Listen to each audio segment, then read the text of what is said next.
circle from all that stressed. We trust the guardians, trust the guides, trust the open and what's inside. When the moon is high, it's time to fly. Open your mind, let it all unwind. Let's get disenraged, time to engage. Turn another page, free from your cage. Get disenraged.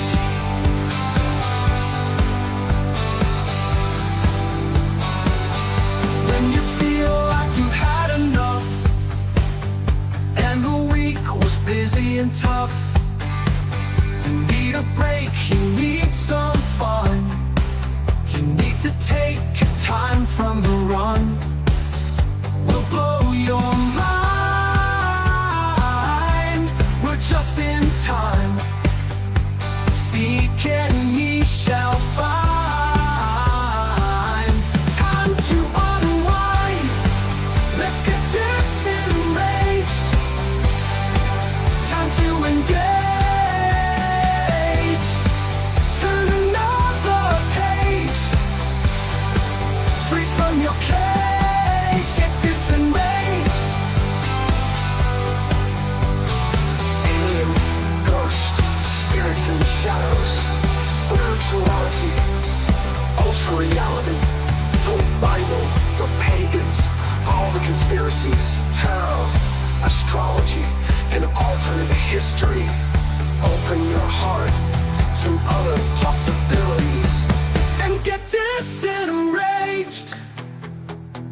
Time to engage. Turn another page, free from your cage. Get disenraged, disenraged, disenraged, disenraged, disenraged.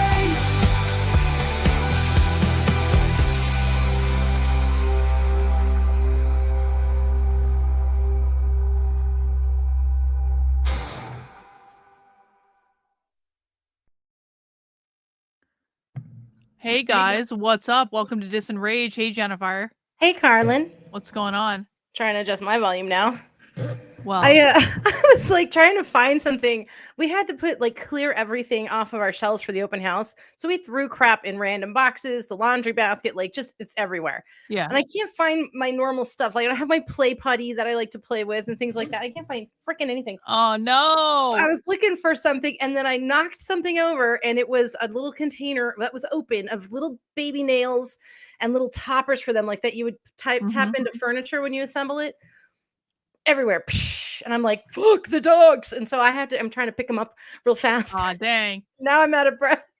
It's all over. But beyond God. that, I'm good. Moving is like the worst. Either like packing up a home or either moving into a new one. It's like like buying a home. It's like the worst. It's the worst thing in the world, and I hate it. And I'm never gonna do it again. And I don't care if I never get an upgrade in my house. My house is fine. We don't have kids. I don't need a bigger house. I would rather not move than ever have to deal with getting another mortgage again in my life.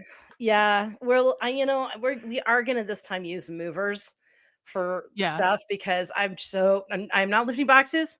I'm done. The queen has spoken. I am not moving fucking boxes or furniture. I am done. So there reaches a point in your life where you just need to hire movers, and that's just the way it goes. Well, and also not just that the packing, but we also then have a 2-day drive to get to the state we're moving to, and then after that we have another 4.5-hour drive to go pick up our trailer. So it's like. I do it, man.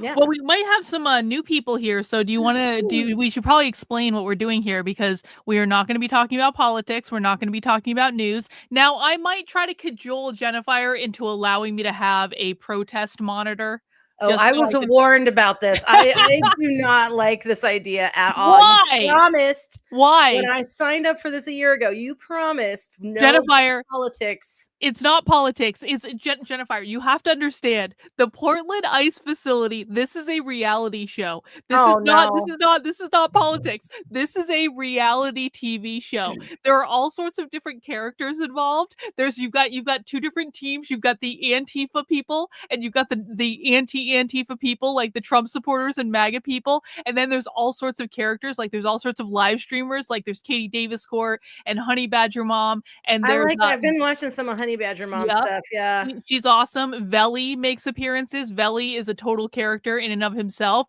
You got Portland Andy. They're all streaming. And then we have our newest hero, Tommy, the king of Portland, who has already punched 2 members of Antifa. So you just never know what's going to happen with Tommy because he's not afraid to punch Antifa literally in the face. And then on Antifa's side, you have the bitch with the megaphone. You have the guy in the frog suit. You have Chandler, who is the head of Antifa. You've got all these people in black bloc, so it's kind of like they're a singular character. And then you have the ice people on the building, and sometimes they just shoot pepper balls at the Antifa people for no reason. And it's just like it's fabulous. And there's all sorts of new characters that show up every night. It's so fun. This sounds like not what we were doing on Disenraged. Come on, Jennifer. No. I just want to have a monitor. Just a little TV. We don't just in the corner. So you're going to interrupt some deep thought for, oh no, the froggy person just got kicked again or whatever. Listen, if Tommy listen, Jennifer, it's great. If Tommy kicks that frog in the balls, it's great. If Tommy kicks that guy in the balls, we have to, Jennifer. We can't give up on this commitment. We've been watching protest coverage for a week. I know, that's why we have Disenraged to take a break. I know, but we're not actively. I never give you anything I want. I never get anything I ask for. I just want a monitor in the corner, Jennifer. That's all I want. I'm okay to test it. We'll test. I really don't want this, but we can test it, or I know you won't shut up. So we can test it for the first video we have tonight. And if it just sucks, then be open to maybe not having it for the second one. Okay, that's fine. That's fine. We will test it out. Compromise with you. Fine. And you'll see if something gets set on fire or pepper spray starts going off and smoke starts going into the streets, or there start being sirens or something. Like, we have to, Jennifer. Y'all have a problem. All y'all in the chat and you, Miss Missy, all y'all have a fucking problem. Now you got to have the streaming 24/7.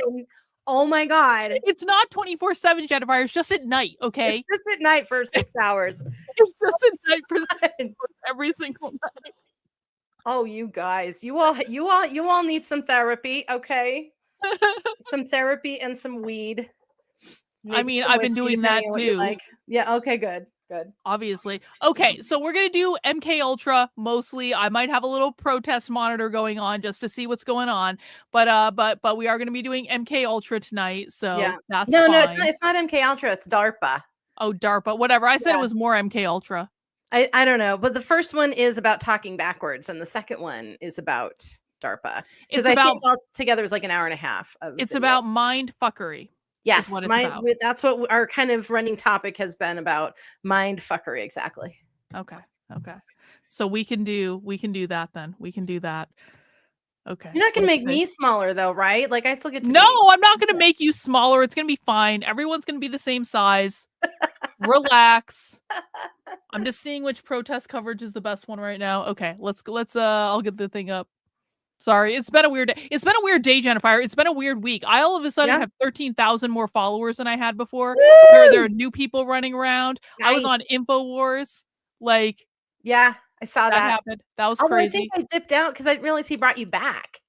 Yeah, I didn't know. I didn't know I was going back either. Yeah, so I missed it. And everybody was talking about you in the general chat in the Discord, and they're all like, she did so great. She looks so good. Da, da, da, da. We're all proud and celebrating. And I didn't know you came back on. I wish I knew that. Yeah. I wish I had known I was going to go back on too. But anyway, so it's just been a big week. I'm a little weird right now. Don't mind me. Okay. It's all good. Jeez. All right, we don't want That is Tommy. going fast. Oh my God. I told you there's more people here. Relax. This is great. Okay, so for those of you unfamiliar with Disenraged, for those of you who are new, Carla and I do this once a week, Tuesday nights at 9 p.m. Eastern, because we're taking a break from the mania and embracing the woo. And we talk about spirituality and ghosts. And well, if you listen to the theme song, that's what Disenraged is about. I am a pagan high priestess. If you don't like pagans or you think I'm possessed by the devil, you may please exit through the back door. Goodbye. I don't need any grief from Christians. I love Christians. I love everybody any religious person is a friend of mine. So don't make me your enemy. And I'm nicer than Karlyn. So there. Jennifer is so much nicer than me. That's really true, actually. Thank you, Brooks. Team Jennifer. Yeah, everyone likes Jennifer more than me because Jennifer is nice to everyone. And when I yell at someone, Jennifer then consoles them. I do a little bit, unless I'm like, nope, that guy was a bitch. Yeah. Yeah. And Jennifer runs movie nights in the Discord. And yeah, so I just want to echo what Jennifer said. Listen, you can believe whatever you want spiritually, but neither Jennifer nor I are Christians. We are not going to become Christians. Jennifer was raised in a Christian cult. That part of her life is over. I'm sure as shit never becoming a Christian because I just don't agree with you guys. No offense. You're allowed to be a Christian, but I'm not. And we don't want any proselytizing or damnation to hell or any sort of lecture in the chat. Christ is king. Just shut up. I don't need it. We don't want that. This is our time. Yeah. It's our time. This is our time. This is our show. And we don't go into your church and start yelling at you about tarot cards and astrology and crystals, okay? So you can just keep that to yourself. Respectfully. Exactly. I don't walk in there and go, this isn't real. You invented God and Satan. I would never do that because I don't disrespect people. This is all about respecting and learning. That's what this is, my loves. Yeah, and we're not even talking about anything woo tonight. We're talking about like brainwashing and stuff like that. So government conspiracies, yeah. Yeah, it should be a good introductory episode, I think, for people who are unfamiliar. All right, let's get started. Your backwards voice will reveal all of your secrets. This shit is crazy, dude. And if you guys are familiar with the Y-Files, I love this show. I've watched, I think, almost every single episode he's ever put out. This shit is fun. It's well put together. It's well researched. And he tends to lead you down a road, and then he gives you like what you can prove and what you can't prove. And he has a wonderfully balanced view of it. I highly recommend subscribing to Y-Files with AJ and Hecklefish here. You'll love them. They're really fun. Cool. I'm looking forward to this one. All right. 1983, David Oates. Oh shit, hang on. I want the sound set up properly on my computer. I'm a professional streamer, Jennifer. Did you know that? Oh my God, it doesn't show. I am a professional streamer on the internet. Professionally. Okay, take two. You got it.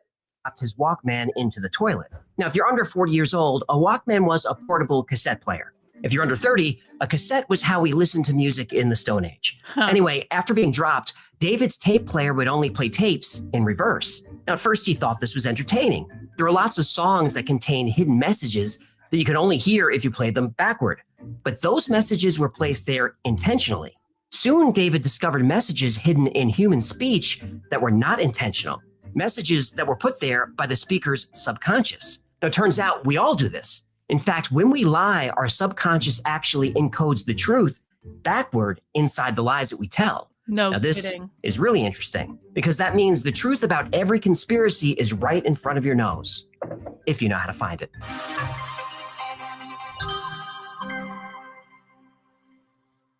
When David Oates broke his cassette player, he didn't realize how far down this rabbit hole went. Reverse recordings have been around ever since recordings were invented. Thomas Edison liked playing music backward on the phonograph. Infamous occultist Aleister Crowley told his followers that they should learn to listen to recordings and watch films in reverse. In the 1950s, Raymond Bayless and Attila von Saleh would play recordings in reverse to try to hear messages from the dead. This was actually the beginning of EVP, or electronic voice phenomena. But occultists and ghost hunters were fringe cases. Reverse recordings would hit the mainstream when the Beatles started experimenting with backward messages in their music. At the end of the song Rain, the last few seconds of the track are backward. John Lennon said this was an accident, but he liked the way it sounded, so he kept it in. From then on... hold on. You're not going to play it? Nope. Copyright. Right. So if any of this episode has audio muted, that's because someone put in a copyright claim. Now, if that happens, I'll put this episode on Patreon, but you won't have to join to hear it. It would be nice if you became a member, but you won't have to. Anyway, from then on, if you bought a Beatles album, you had to play it in reverse to see if there were any hidden messages. Now, this caused quite a stir in 1966 after Paul McCartney was in a bad car accident. Whoa, how the hell did he survive this? Well, that's the thing. According to the urban legend, he didn't. Wait, what? Well, there's a lot to the Paul is dead urban legend. I'll just hit the bullet points. But if you want a full episode on this one, email me or let me know in the comments. But the gist is this. In 1966, the Beatles were the biggest rock band in the world. But in the early morning hours of November... Oh my God. What does this say backwards? Also, can I spam the chat? Fuck you, bot. Thank you for being a member of the channel for however long, 23 months, but fuck off, seriously. We love you, bot. Yeah, okay. Fuck you with love, whatever. 9th, Paul McCartney was killed in a terrible car crash. No Paul, no Beatles. Oh no, why Paul? Why not Ringo? Now, come on, that's not nice. Without Ringo, we would have never had the classic film Caveman. Oh God, did you ever see this? No. This movie is awful. I stand corrected. Anyway, to keep the Beatles going, Paul was replaced by a man named Billy Campbell, winner of a Paul McCartney lookalike contest, a contest held for this very purpose. Billy was taught to speak with a Liverpool accent and how to play a few chords on the guitar. Now, John really didn't like the idea of replacing Paul, but he went along with it. But he did start dropping hints of Paul's death, and people began to notice the hints. On the album cover of Sgt. Pepper's, the flowers above the left-handed bass guitar spell lies. And if you hold a mirror up to the drum, you get 1-1 or 11 and 9 and he died. Paul died on November 9th. Now there's an open hand above Paul's head, which has been said to be either a symbol of death or the representation of a priest blessing Paul at the time of his death. On the Yellow Submarine album cover, there's a hand over Paul's head again. If we open up the album for Magical Mystery Tour, here's a hand above Paul's head. And again, and again. Whoa. On the Abbey Road album cover, Paul is the only Beatle walking out of step, symbolizing he's not one of them. And the way each of them is dressed is symbolic. John, I'm trying to get the stage set up to do this video, and it's not doing what I wanted to do, Jennifer. Good. It's not doing it. It's not fucking doing it. Why isn't this doing what I wanted to do? Because I wish it's not to. God damn it, Jennifer. What the fuck? Hang on. Camera slot. Hang on.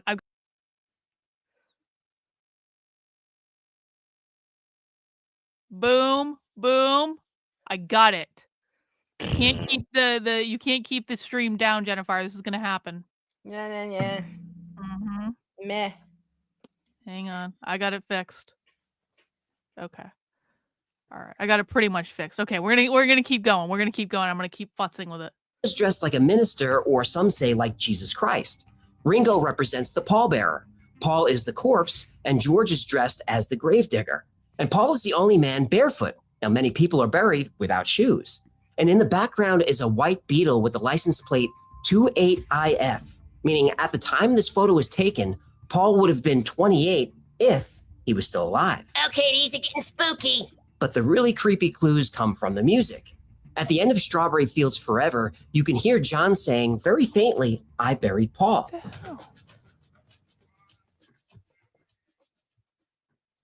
But that's played forward. There are a couple of songs that give us more clues if played in reverse. At the end of I'm So Tired, you can hear nonsense. But if you play it backward, aha.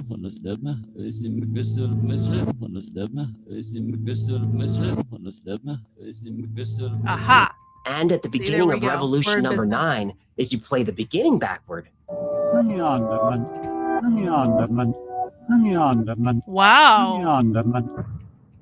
And this kicked off decades of musicians putting backward messages in their songs. You're really freaking me out, man. Well, if you're scared now, you're really not going to like what's coming. Oh, mommy. It's common knowledge that musicians sometimes put backward messages in their songs, and this is called backmasking. Some messages in songs are obvious.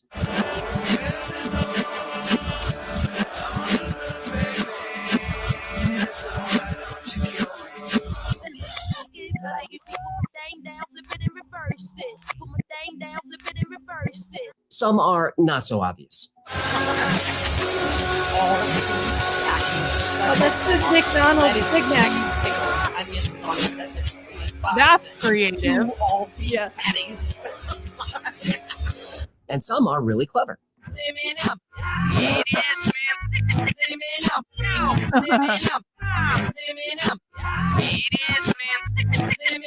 And some messages are disturbing. I am the breaker of the air.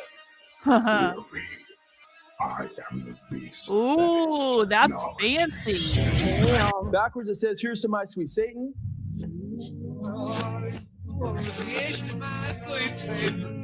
Did you hear that?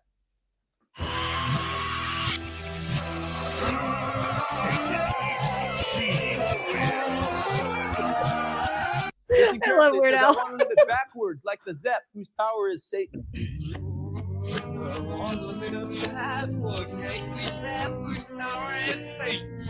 Ooh. Some messages sound disturbing, but they're actually quite positive.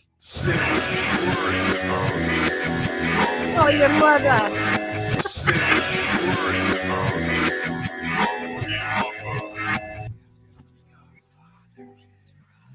Oh, work hard, stay in school, listen to your mother. That's so cute. I don't know if I like this. Oh, wait. Wait.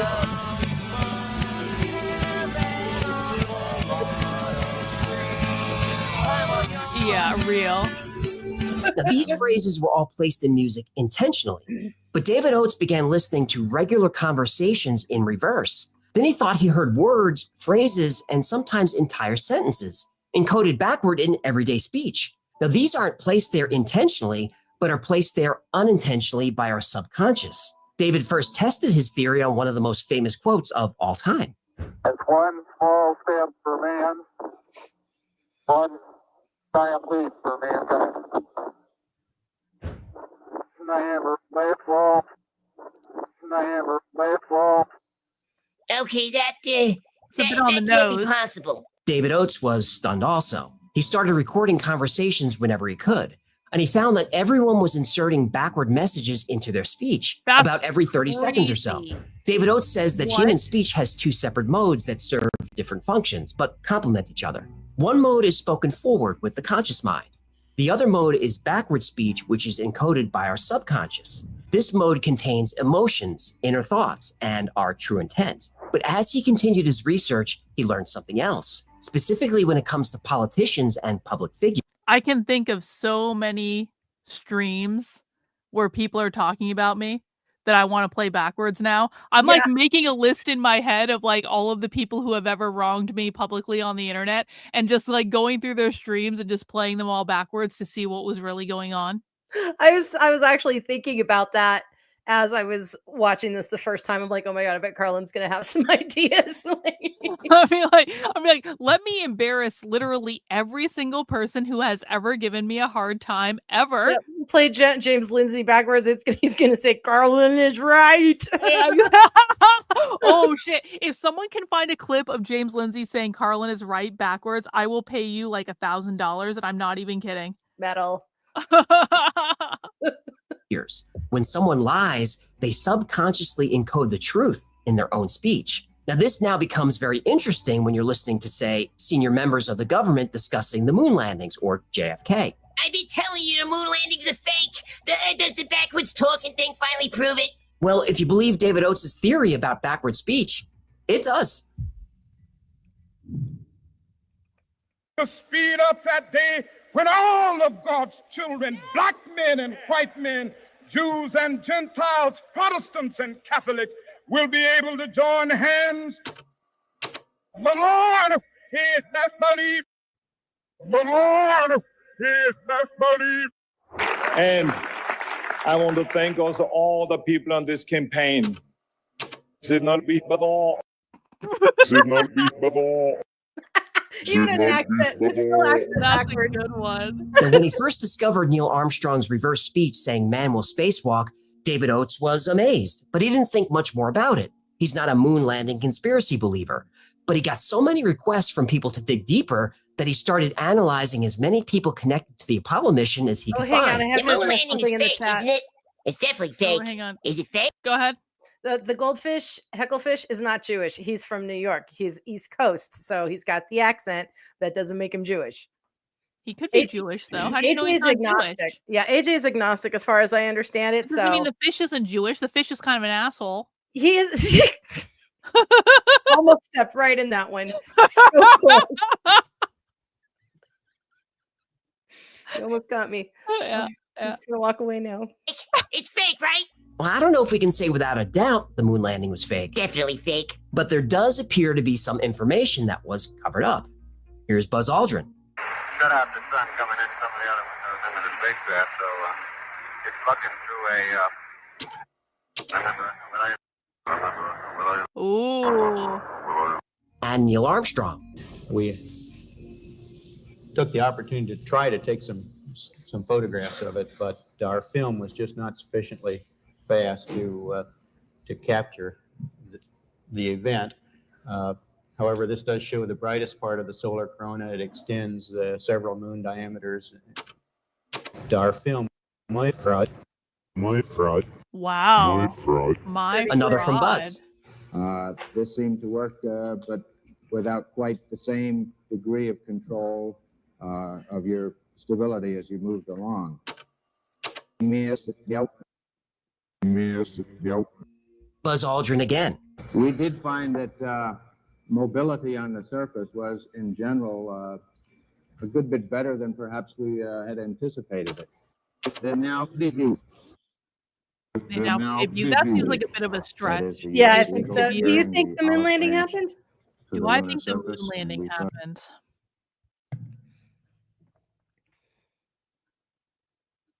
Well, probably a couple years ago, I would have said yes. Obviously, that's stupid to even question. But now I'm kind of like in the mode of like defaulting to we have been lied to about absolutely everything throughout all history. And there's no, and if they really want me to believe that the moon landing happened for reasons that I don't really understand nor care about, it's kind of like, why?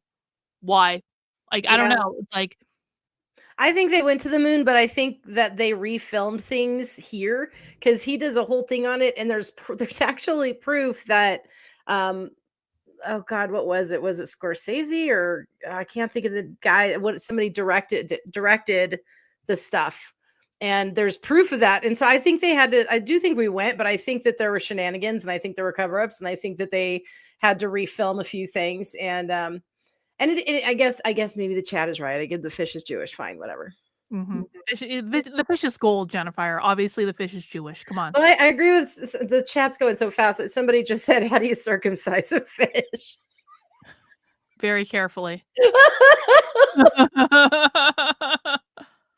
Awesome. It was appropriate to deposit this. Kubrick, thank you, Joe. Before we left.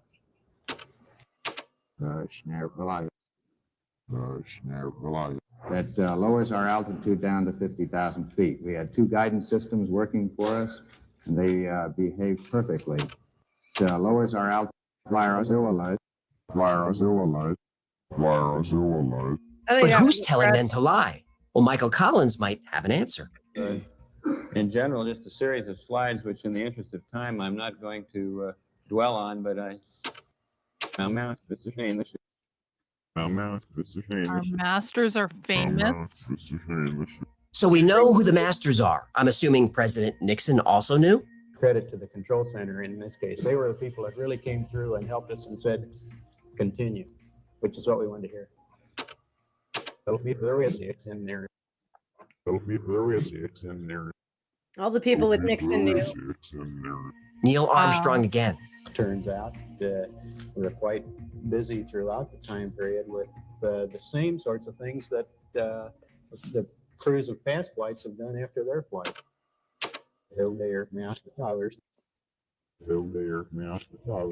So if we view the moon landing with a skeptical eye, Definitely fake. let's listen to Neil Armstrong again. We know he says man will spacewalk, but some people believe he's saying this in the future tense, meaning man will spacewalk, but hasn't done so yet. That's one small step for man, one giant leap for mankind.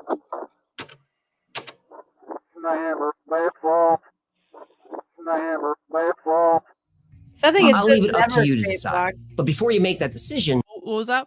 It sounds like never spacewalk, not man will spacewalk, but it's like one of those things where even with EMP or EVPs, like you hear it in 3 different people will hear 3 different things. Yeah, I think I heard man will spacewalk. I don't think I heard man, but I can understand why you would say that too.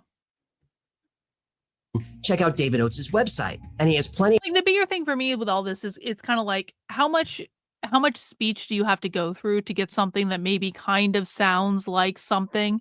You know, how much is just like gobbledygook? That's and if you have to discard like all this gobbledygook, can you really say that like we naturally speak backwards through our subconscious if there's so much gobbledygook? You know, I mean, I don't know. I think it's an interesting idea. It's an interesting possibility.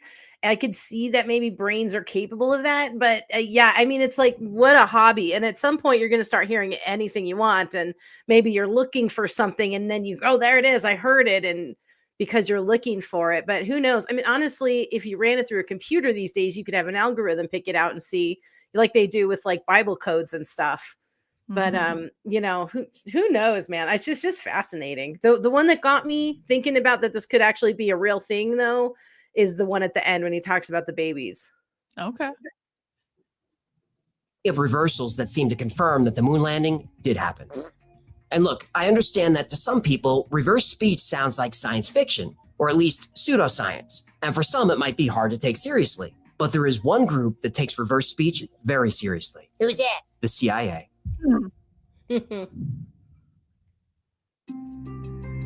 If you follow this channel, you know that the CIA has been involved in a large number of projects that would be considered pseudoscience or paranormal. Project Iron Eagle, Operation Often, Project Jedi. These investigated the use of psychics in intelligence gathering. Oh, was it really called Project Jedi? Yep, that program was launched in the 80s. Ah, when the Star Wars movies were good. Project Bluebird, the precursor to MK Ultra, included experiments in hypnosis and the use of drugs to enhance psychic abilities. And Project Grill Flame, Project Center Lane, and the famous Project Stargate all researched remote viewing. And there are lots more programs that we know about, and plenty that we don't. So it's no surprise that the CIA was or is looking into reverse speech. The United States government first became interested in 1990. David Oates had been publicly analyzing speeches from President Bush leading up to the Gulf War. Man, you know what I need to do, Jennifer? I need to just get I need to find some random grant from the government to like study the left. Like if there was ever a time for the government to give out grants to study the left, I feel like I'm in the perfect position for it. Yeah. Like I am the executive director and founder of the Center for Left-Wing Studies. They can give me $1 million to study something crazy. You have to get a lobbyist and send them to Washington to lobby for you. I really think I do, because like I really think like all these other people have gotten these cool grants to like, you know, study mind control and like, you know, all this stuff. I feel like I've earned a grant to study the left. Yeah, why not? Absolutely. I mean, they can study rabbits on cocaine and shit like that. I mean, this certainly is much more useful. Much more useful.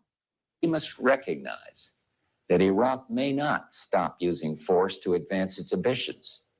Iraq has massed an enormous war machine on the Saudi border. Simone and the Times. See, what does that even mean? Right. Who's Simone? The fuck is Simone? Now, David didn't know who or what Simone was, but the word kept coming up over and over again in reverse speech analysis of President Bush and other security officials. Turns out a Simone is a weather phenomenon that occurs in the Middle East. It's a hot, heavy wind that can sometimes exceed 130 degrees Fahrenheit. It's a cyclone that carries clouds of dust and sand. Humans and animals caught in a Simone often suffocate. In other words, a Simone is a desert storm. Wait. When was Operation Desert Storm? 1991. The following year, reverse speech revealed clues about a United States military operation while it was still in the planning stages. This information was sent in a memo to Dick Cheney and the Defense Department. Then CNN got a hold of it. In theory, it may sound hard to believe, but it's creating quite a stir in Washington. CNN's John Holliman reports. And today, the brave American and Allied forces are keeping watch along the sands and off the shores of Saudi Arabia. President Bush making a speech about the Persian Gulf. Could it contain a secret code word which can only be heard by listening to the speech backwards? Well, when they heard the royal was they found A longtime aide to Rhode Island Senator Claiborne Pell apparently believes the president and other top officials are hiding the code word in speeches about the Gulf crisis. Almost immediately, David Oates was invited to Washington to meet with representatives from several intelligence agencies. He was invited. He was strongly encouraged. Well, during a Get in the 5-day car. workshop, a senior FBI official said about reverse speech, if this is real, there are no more secrets. And David Oates left Washington, D.C. and returned to his home in Dallas. And that's when strange events started happening, and he was hit with a lot of bad luck. A few days after returning home, there was a drive-by shooting at his house. The following night, he received a phone call. The caller said, "Leave JFK alone," and hung up. David had published some reverse speech analysis of Lee Harvey Oswald that seemed to indicate he didn't act alone and was part of a bigger conspiracy. No Everybody kidding. knows that. Well, You that's don't- not yeah, the official exactly. report. Oh, you believe an official government report, huh? Well, You know what I want to do? I want to shave you down and make a sweater out of your wool. because I'm a sheep. Because you're a sheep, that's right. A lot of reverse speech is interpretation. Vicious But as David Oates interprets this clip of Lee Harvey Oswald as him hinting to a conspiracy. The fact that I did live for a time in the Soviet Union gives me excellent qualifications to repudiate charges that Cuba and the Fair Play for Cuba Committee is communist controlled. Yo!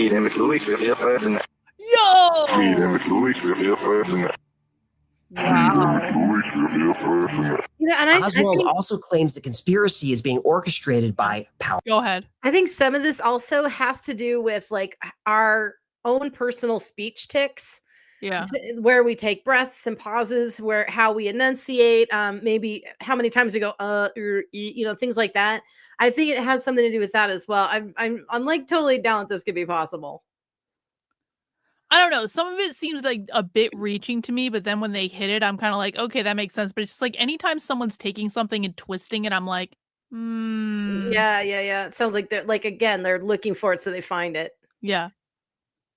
Powerful people. And when and where, because of the fact that we certainly don't have any trade with them. We are discouraging trade with that country. Yeah.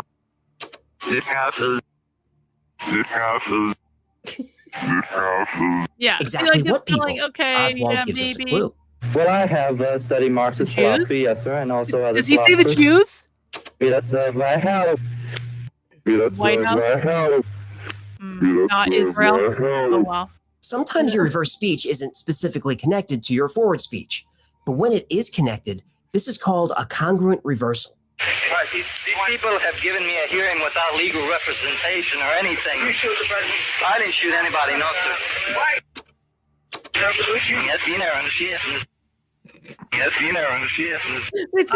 don't know about that. That sounds like Another congruent Swedish reversal. chef have to Oswald say that. denies shooting the president, but in reverse tells us there were 3 shooters. I didn't shoot anybody, sir. I haven't been told what I'm here for. You have a lawyer? No, sir, I don't. No freak metal wolf. No freak metal wolf. Yeah. Okay. Now, many theories of the JFK assassination suggest a 3-man team. Now, the reason Oswald was killed in custody, he was going to talk. I like some legal representation. These police officers have not allowed me to have any.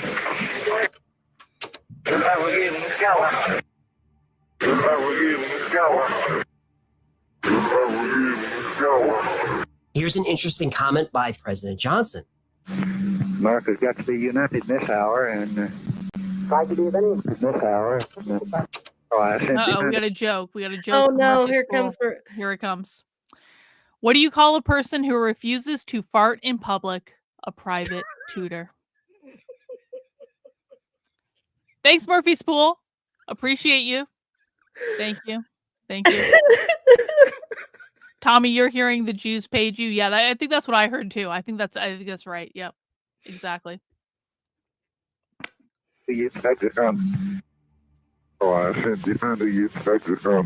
President Johnson addresses Congress. We must be ready to defend the national interest and to negotiate the common interest. This is the path that we shall continue to pursue. I shoot the path of great sin. that one. Wow. path of great sin. It's nice when they're clear This like that. is our challenge. not to hesitate, not to pause, not to turn about and linger over this evil moment, but to continue on our course. Here is a Hutan. Here is a Hutan. Want a flat-out confession from President Johnson? You got it. On the 20th day of January in 1961, John F. Kennedy told his countrymen that our national work would not be finished in the first 1,000 days. Wow. A conspiracy like this would need the help of the FBI. So here's FBI Director J. Edgar Hoover talking with LBJ.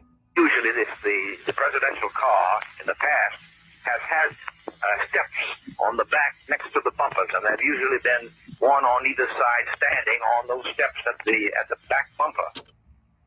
Half of the car was headed up. Half of the car was headed up. Half of the car was headed up. Lots of people were part of this plan, including police. Can we trust them to stay quiet? Neither of the police officers on either side made any move to push him away or to grab him. It wasn't until after the gun was fired that they then moved. That their officer melted the cattle. That their officer melted the cattle. Now, David Oates' research must have upset somebody because after publishing these and other clips, his house burned down. Wow. Bye-bye footage. Oh no. What evil lurks in the hearts of men? The shadow knows. Man plus the horses. Girl, real. Man plus the horses. Girl, real. So anyway, true. whether I'll be an asset or liability, the surveys show that it's help because I think we are winning.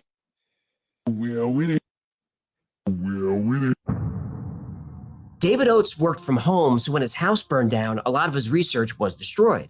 He was able to recover one tape, though. He was recording when the house started burning. Whoa, he was in the house when they lit it up? Oh yeah, this wasn't just arson, this was attempted murder. Anyway, on the tape, you hear someone yell to David that the house is on fire. David then runs out of the room. About 30 seconds later, you can hear one or possibly two people ransacking his office. And David could hear whispering on the tape. David Oates moved his operation into an office building, and strange events follow him there too. His office was broken into multiple times, and his staff discovered a program on one of his computers. Every day at 3 a.m., it was downloading all of his data and sending it to an IP address in Virginia. As is common with whistleblowers and other people with information the government doesn't like, David Oates was ridiculed. When government officials were asked about reverse speech, they said it was nonsense. When asked about David Oates giving a workshop to intelligence agencies, they denied knowing anything about it. But in 2016, the CIA declassified David Oates' file. They were keeping tabs on him and his books. They did take reverse speech seriously. They probably still do. But reverse speech doesn't have to just be about solving conspiracies. You could also use it to solve crimes. You could interview a suspect and then play the conversation back to find out the truth. And David Oates has helped law enforcement in exactly this way. On David's website, you can buy training materials to teach yourself how to identify reverse speech. And David's students have used reverse speech during employee interviews to identify the best candidates. It's been used to successfully warn a CEO not to sign a deal that had hidden traps. Reverse speech is also used in personal development. For people struggling with anxiety or depression, reverse speech has been used by psychologists to better understand the subconscious. It's helped families reconnect. It's given students clarity when faced with major life decisions. Now, some would argue that people go to psychics to help them with major decisions, and that's usually a scam. No. But reverse speech is different. Well, there is no sometimes. spirit talking through a medium. There are no tarot cards, no crystal ball. With reverse speech, you can hear the words with your own ears, and then it's up to you to make the interpretation. Now, chances are you were already leaning in one direction. You just needed someone to give you some advice and a little push. With reverse speech, the person giving you advice is someone that you know, without question, has your best interest in mind. That person is you. I had my path. Oh, And then God. came age. I'm very, we're gonna have Yeah. Well, sooner or later, I don't know if it's all going to be coming out at once. I mean, the one thing for sure is the thing that's on a lot of people's minds is what about outdoors? We must know. Yeah, real. So, reverse speech, is it a real thing? Well, officially, no. Reverse speech is considered pseudoscience. At least for now, it's being debated. And there's a reason for that. The clips I played today are the best ones I could find. I cherry-picked them. Most reversals are kind of like this. The business is doing well, and we're doing well. It's the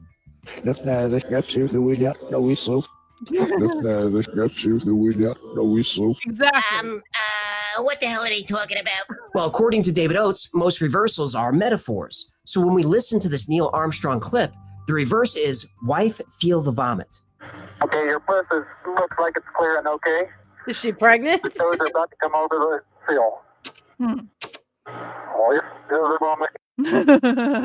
Oh, yeah, feel the vomit. David Oates interprets this, that Neil Armstrong feels like his wife is probably very worried. How about this reversal where Armstrong says, we were wanting that knob. Stop it. I really think that had we not done that, we'd still be all right. But it was just insurance. It's nice to get a little insurance now.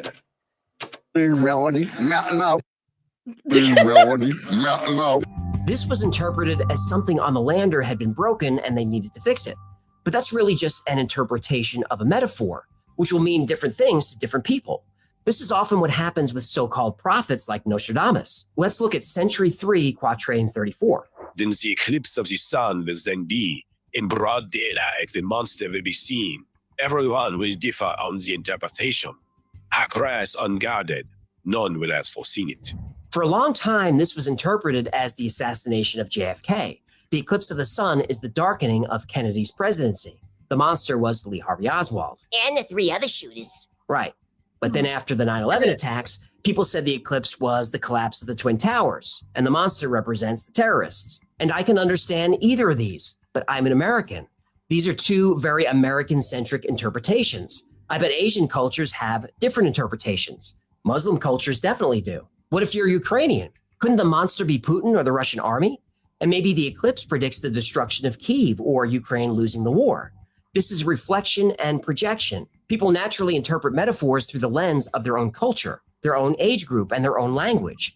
And like Nostradamus, reverse speech interpretations will be radically different for different people. But as you can see, not only is the interpretation completely subjective, but so are the words themselves. Different people might hear different things. Check out this clip of Bill Clinton. David Oates hears, I like the path on my girl Bunny. With the COVID-19 outbreak on a path to killing 200,000 people and destroying millions of jobs and small businesses. I don't hear that at all. I don't hear that either, but for some reason, it makes sense with this guy. Does it? Girl Bunny, Playboy magazine, naked lady. Bill Clinton loves those. Fair enough. So you can see why reverse speech is controversial.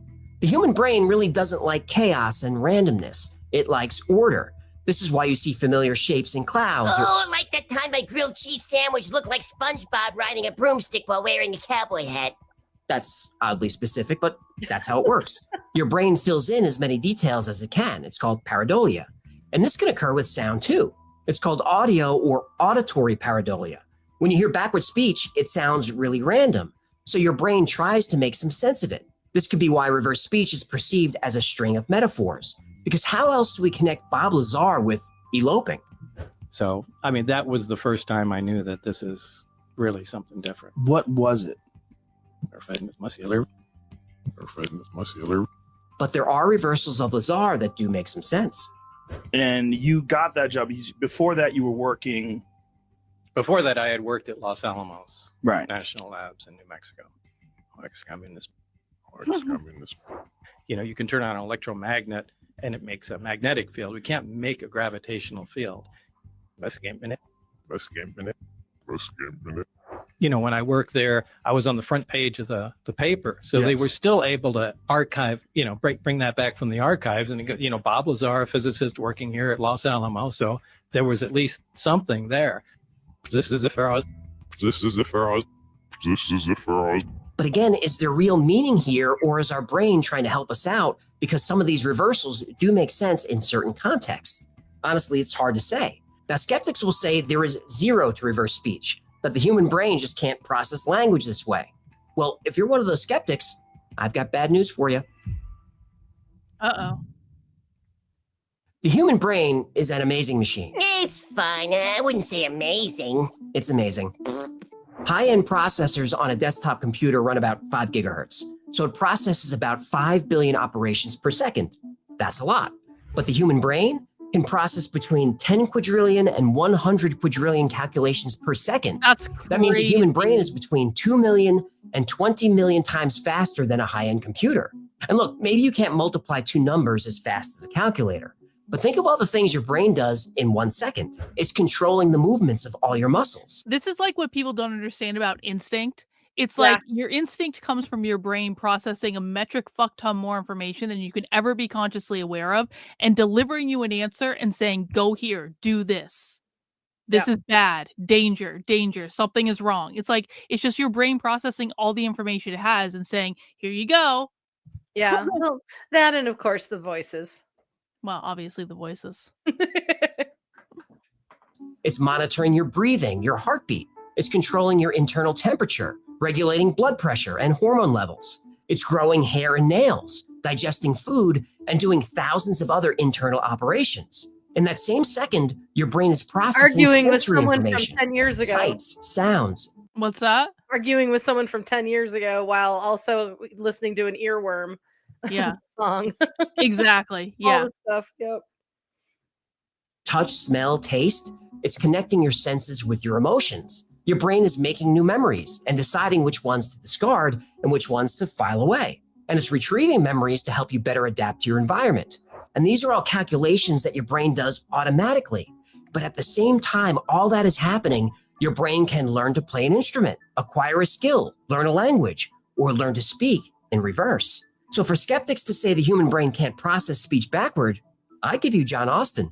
It's the backwards dude. I'm taking my talent Oh, out on this the is street crazy. here This in dude's Charlotte, North amazing. Carolina. The weather is mild today. Yeah, the lambs that were there with the weather is mild today. He can speak backwards. That's crazy. That's crazy. I just want to take this quick super chat from Y Sharp. No man expects such a fidelity as a traitor. Thank you, Y Sharp. Appreciate it. Why do I show you big? Dude, Sounds like The Gaelic. weather is mild today. yeah, the lambs that were there with It does, though. the weather is mild today. Laugh, yeah, why do I show you big?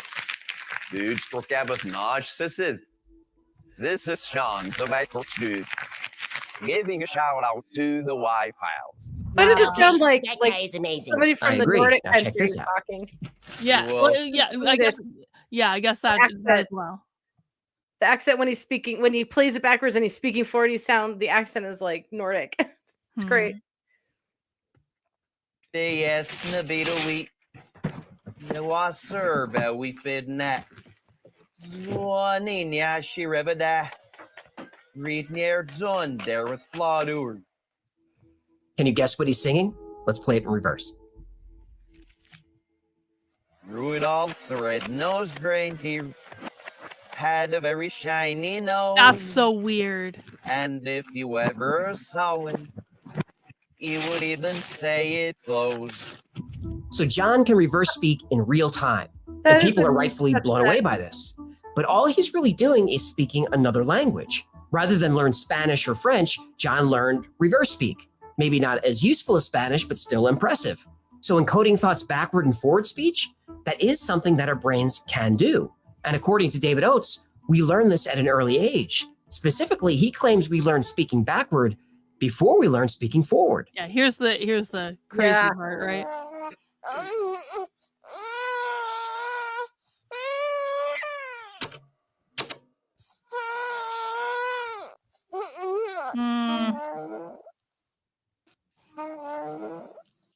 Right at the end. Wow.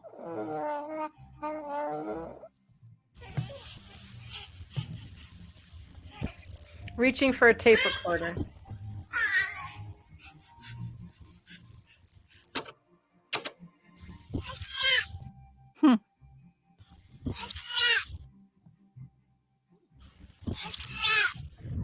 Is this auditory pareidolia? Are we assigning meaning where it doesn't belong? I honestly don't know, but I'm fascinated by it. And here's something you can try. Record your daughter telling you what she did on spring break. Or record your husband talking about his business trip.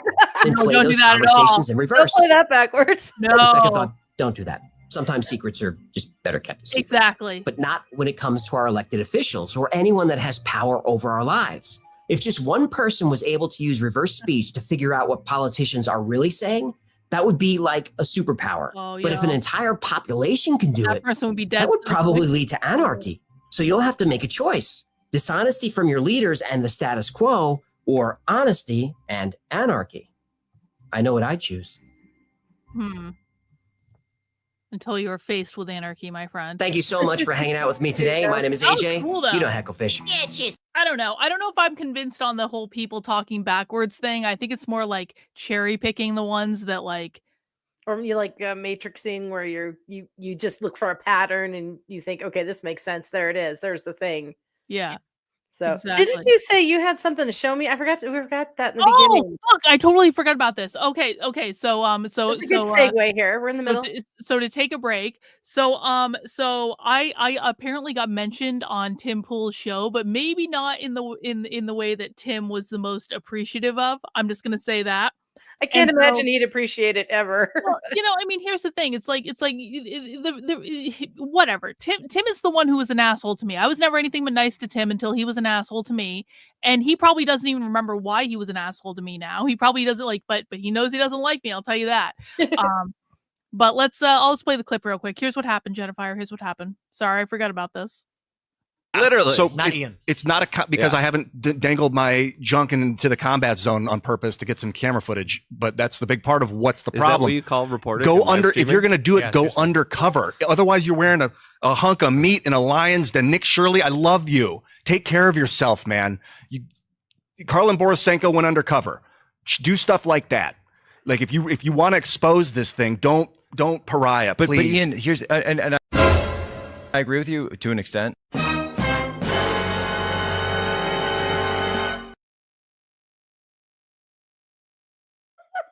I may have added the sound effects. I was gonna say a dramatic effect.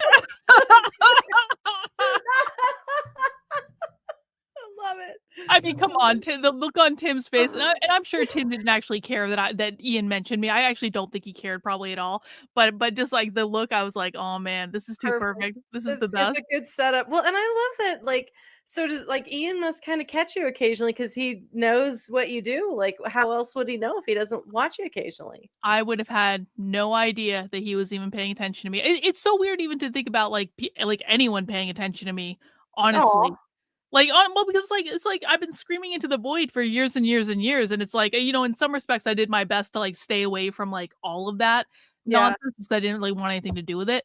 But it's just it is still weird for me to think of these people maybe have watched me or seen me or whatever. It's just weird. I don't know. Drop, boom. Yeah. And, Ian actually probably would love this show because he's the woo man over there. He probably would. I'm kind of like Yuri and Clark Rosalind in a way. A little bit. Although sometimes I say crazier shit than you do, if we're being honest about it. Oh yeah, especially on this show sometimes. All right. Well, we do have one more video to watch, and the next video is about DARPA, of which I know nothing about. Oh, this tripped my shit, dude. This video, it actually got me a little alerted. Oh, I'm awake. Okay, what? This shit is woof. Yeah, this is crazy shit right here. Cool. Yeah, hackles raised. Dun dun dun. It's not good for the guppies, which means no kids. In the early days of the space race, Soviet Union racked up a lot of firsts. Go ahead. This episode was the one he was most afraid to release and took a lot of time to think about whether or not he should. Really? Mm-hmm. Yep. It's a get a visit from the government level of episode. Whether you see it coming or you don't. Yeah. Ooh. Mm-hmm. Okay. Sputnik, the first satellite. Laika the dog, the first animal in space. Yuri Gagarin, the first man in space. Valentina Tereshkova, the first woman. Zond 5 the first spacecraft to the moon. Meanwhile, America's space program lagged, plagued by setback after setback. There were some successes, but not enough to keep pace with the Soviets. America was still planning its first satellite while Sputnik circled the Earth. Then Sputnik 2 went up. American citizens were terrified. What if the Russians put weapons in space? Maybe they already have. Paranoia was starting to become hysteria. President Eisenhower was under pressure to act, and to act fast. The United States government knew what it had to do: create an organization to develop the most technologically advanced military systems in the world. And just 3 months after Sputnik 2 was launched, the Advanced Research Project Agency, or ARPA, was born.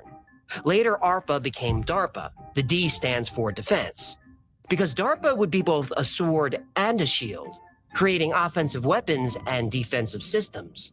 No project was too expensive, and no program was too immoral. Hang on, we got a super chat from Kino. It's weird that Glenn Beck interviewed you on the first day I heard you. Here we are. Yeah, it's like a former life, honestly. Like that whole era feels like a past life to me. I don't know. For real. For real. Thanks, Kino.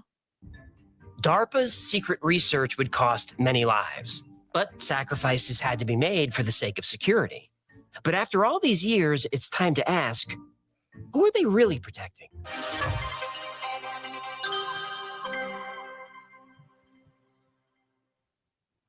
No, I didn't order any dumbbells. Oh, commercial. He does these little. No, I didn't order a miniature squat They're very cage. cute, but yeah.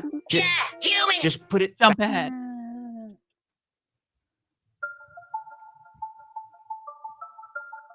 Here's the scene. You're driving. It's late and the road ahead is dark. You make a turn and then another. You finally realize you're lost.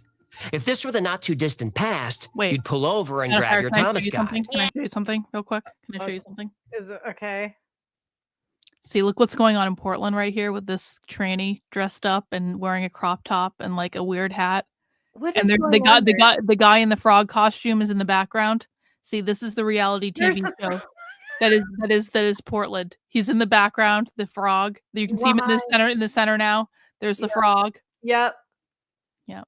This is why does this exist? Why is this a thing? These people. I'm don't worried. know. I'm I don't worried know. for them. They need to seek help and get love. Oh, now this guy's on 2 different cameras. This guy's making the rounds.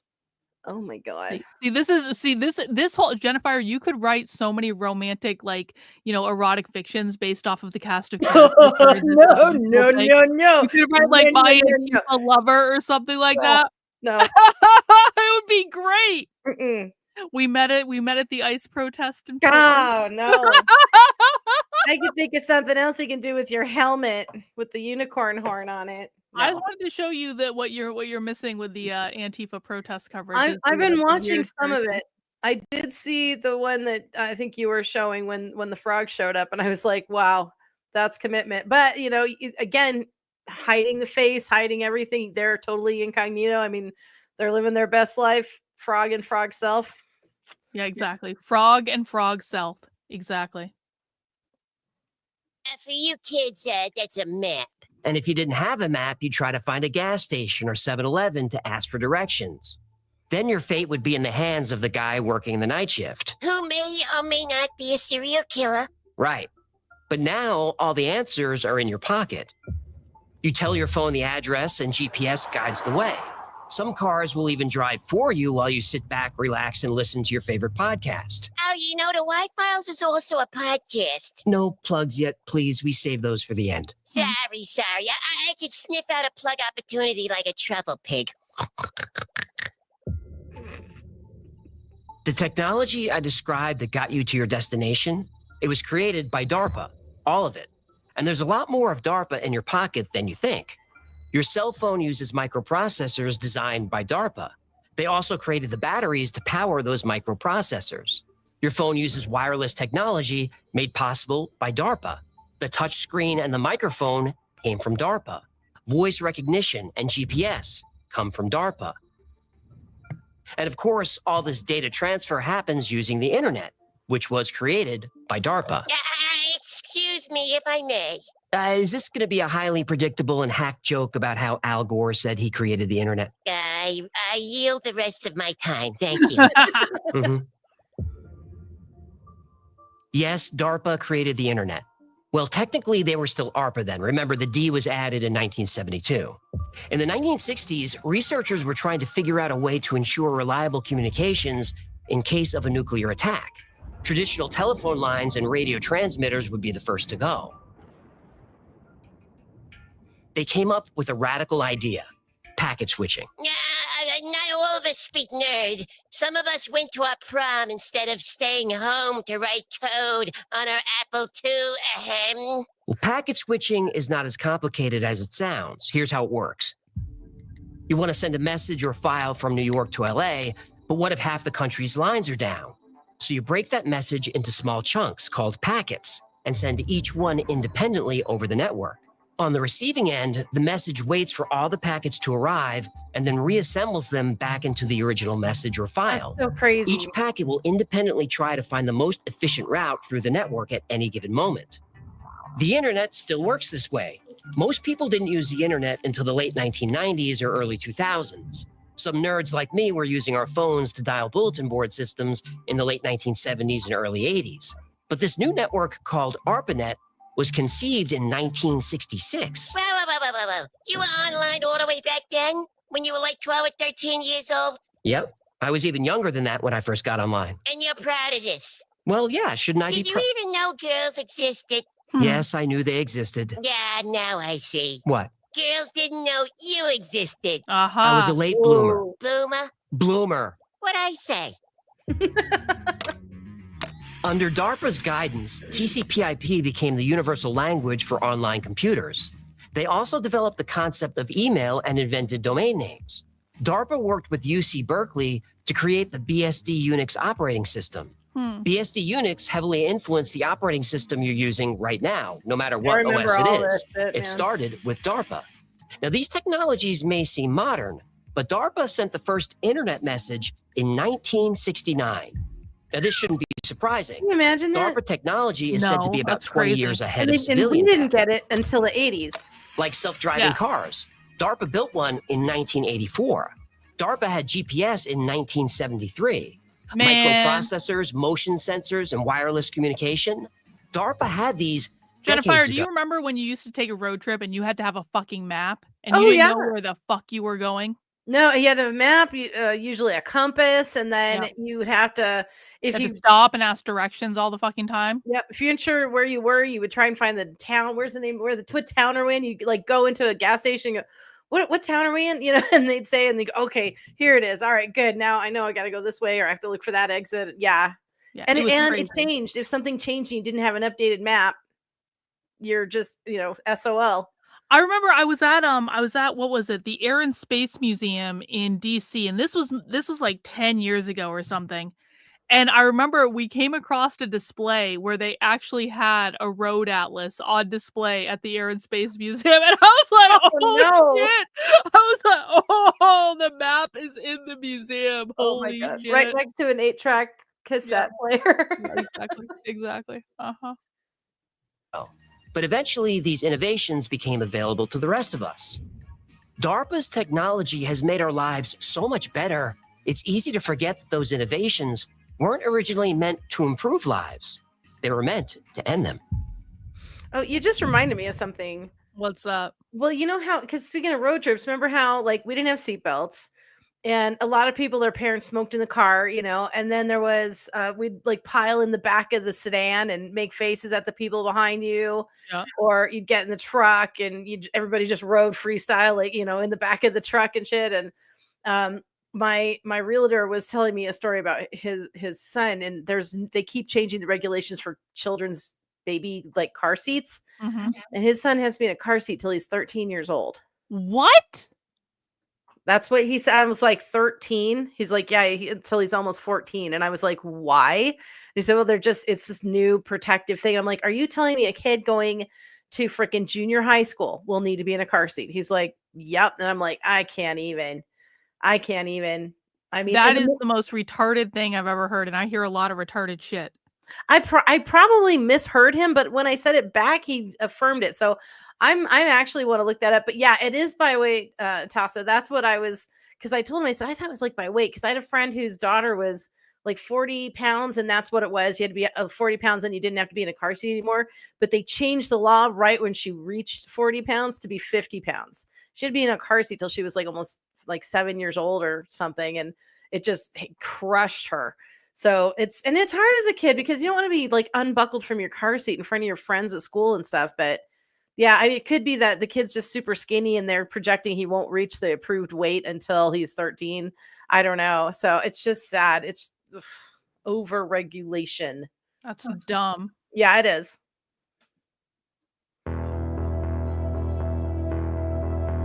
It's the middle of the night, and you're lying prone on top of a dusty building in some far corner of the world. You hug your 50 caliber Barrett sniper rifle. Goddamn it's pitch right. dark, but your light-gathering, high-magnification scope gives you full visibility of the alley 1,200 yards away.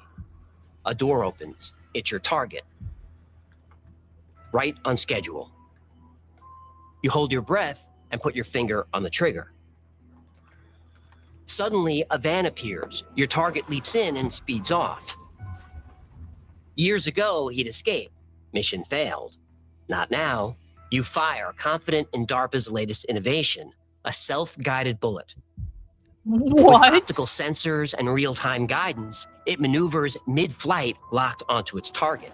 Okay, I found it. Skilled snipers engage targets up to 1,300 yards. Go ahead. All right. So in the state of Colorado, children must use a car seat or booster seat until they are 9 years old. Yeah, that's retarded. That is retarded. They can then transition to a seatbelt when the belt fits them properly, which should occur by the time they are 18. You know what? This is why I don't have kids. Right here. Stupid fucking shit like this is why I don't have kids. I don't want to deal with this. Yeah. Yeah. I can handle myself. Okay. I'm not gonna deal with like a child being in a fucking car seat at 9 years old. Yeah, my friend who is a friend of mine has a son who is 6'5", and he's only, or not 6'5", 5'6", and he's only 10. And I'm thinking, this, if he's 10 years old, can you imagine trying to put a 5'5" or 5'4", however much tall he was a year before, as 9 years old, trying to put him in a car seat? I mean, at that point, it's like, I don't think anyone's going to catch on how young he is. But, everybody grows differently. You can't just say, make this law, Eric applies to everybody. Like, everybody grows differently. It just makes me angry. And as a Gen Xer, like, this shit it's just too much parenting by the government. It's irritating. Well, I mean, it's like, did anyone ever stop to think of like what does the world come to when it's literally run by people who were in car seats until they were teenagers? Like, what kind of world do we have at that point? Yeah. If you can't fend for your fucking self, like, come on, man. They when I was young, I was sitting on the seat that was all one fucking seat. Yeah, the bench seat. With the big seatbelt. Or you weren't even really, and no one ever even cared if you wore a seatbelt back then either. By the way, there wasn't any fucking beeping noise in the car that got louder if you didn't put on your fucking seatbelt. Yeah. That is the worst invention ever. Just like the buzzer in the car that, like, if you drive your car for 30 seconds and it starts going it's like, shut the fuck up. I'm driving across the parking lot. Yeah. Give me a break. I just want to go to the next store. And yeah, it's yeah. And I knew somebody who was able to disable theirs, but they were like a tech nerd or something. And I don't know. I just so stupid. Away or more. The farthest confirmed kill, 2.2 miles by Canadian Special Forces in 2017. 2.2 miles? Impressive. But DARPA's Extreme Accuracy Tasked Ordnance, or Exacto bullet, hits targets 5 or 6 miles away. Wow. Maybe farther. DARPA keeps the details a secret. Many DARPA projects seem like science fiction, some like magic. Scepter lets you see through walls. The Mojave Project bends light, making objects invisible. DARPA's Engineering Living Materials program uses living fungus as a construction material. Structures will no longer be built, they'll be grown. Instead of shipping finished materials, we can ship precursors and rapidly grow them on site using local resources. And since the materials will be alive, they'll be able to respond to changes in their environment and heal themselves in response to damage. DARPA likes fungus, but it loves bugs. Project Insect Allies modifies flying insects to attack crops. These insects resist disease and repair each other's injuries in the field. Then there's the Hybrid Insect Microelectrical Mechanical Systems, or HIMEMS. This project, along with Project Dragonfly, creates miniature flying cyborgs. Beetles, moths, and dragonflies become undetectable spies with cybernetic implants and solar-powered guidance systems. They can be controlled remotely or operate autonomously using AI. They've created remote-controlled rats. DARPA trains bees to find landmines. They're developing claytronics, programmable shape-shifting matter.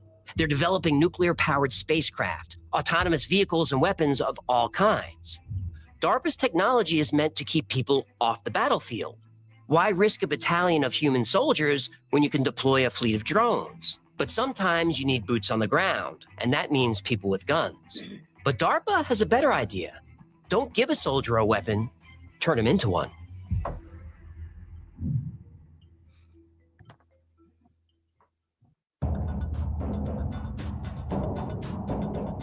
The human body is an amazing machine. Our musculoskeletal system allows us to do gymnastics, lift heavy weights, and walk long distances. Still, our bodies have limitations. DARPA is developing technology to overcome these limitations. The goal is to increase strength, endurance, alertness, and the overall health of soldiers. DARPA's Warrior Web project is one of several exoskeleton programs in the works. It's an exosuit, lightweight and flexible, similar to a scuba suit. But this is a smart suit. Using machine learning and onboard sensors, the suit knows when and where to firm up to augment muscles. It performs its function, then becomes flexible again. DARPA has also developed hard exoskeletons, just like you've seen in movies like Aliens and Edge of Tomorrow. These exoskeletons not only increase strength and endurance, but they're modular. They can be equipped with all kinds of weapons. There's even a jetpack in development. The Talos suit turns a soldier into a real-life Iron Man. It's bulletproof and weaponized. It increases strength, speed, and endurance. It monitors the user's vital signs and has sensors that analyze the entire environment around them. The Tactical Augmented Reality, or TAR project, is a headset that overlays information over your normal vision.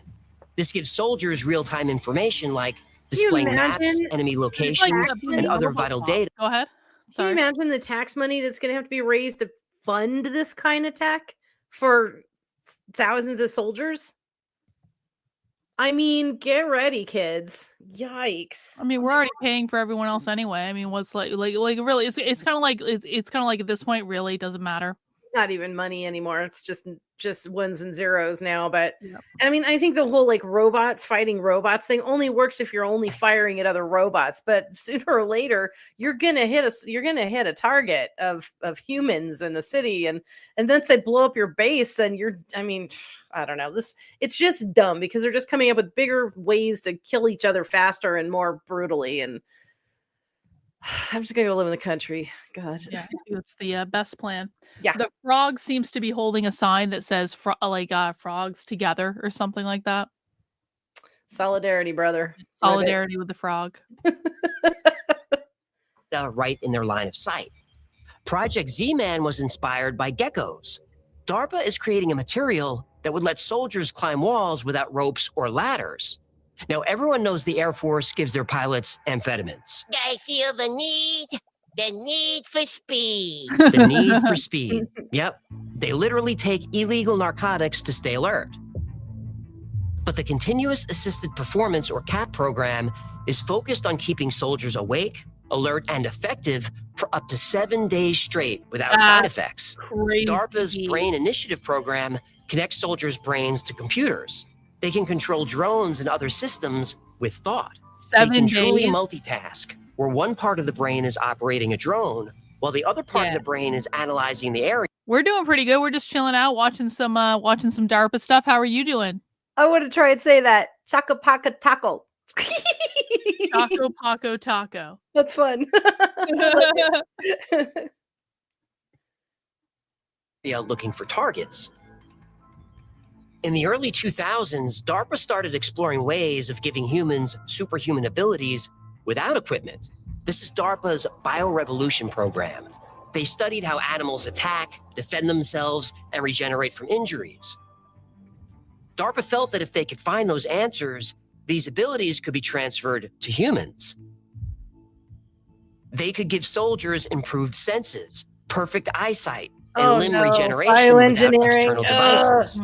Now, to do that, you'd have to alter human DNA. So DARPA is exploring CRISPR gene editing technology. CRISPR can snip out unwanted genes and insert new ones. CRISPR could accelerate healing. Injuries that might have sidelined soldiers for weeks or months could heal in days. CRISPR technology has already sparked a revolution in medicine, with the potential to cure genetic disorders and even combat aging. Link below and how CRISPR and AI are about to end the whole world. Yeah, that episode is scary, but it's interesting and it's real. Now, some of these projects have failed and some haven't, and some are still in development. I have no doubt that DARPA will turn soldiers into superhuman weapons eventually, but they haven't yet. So how do you put boots on the ground and keep humans off the battlefield? DARPA's answer? Killer robots. Uh-oh.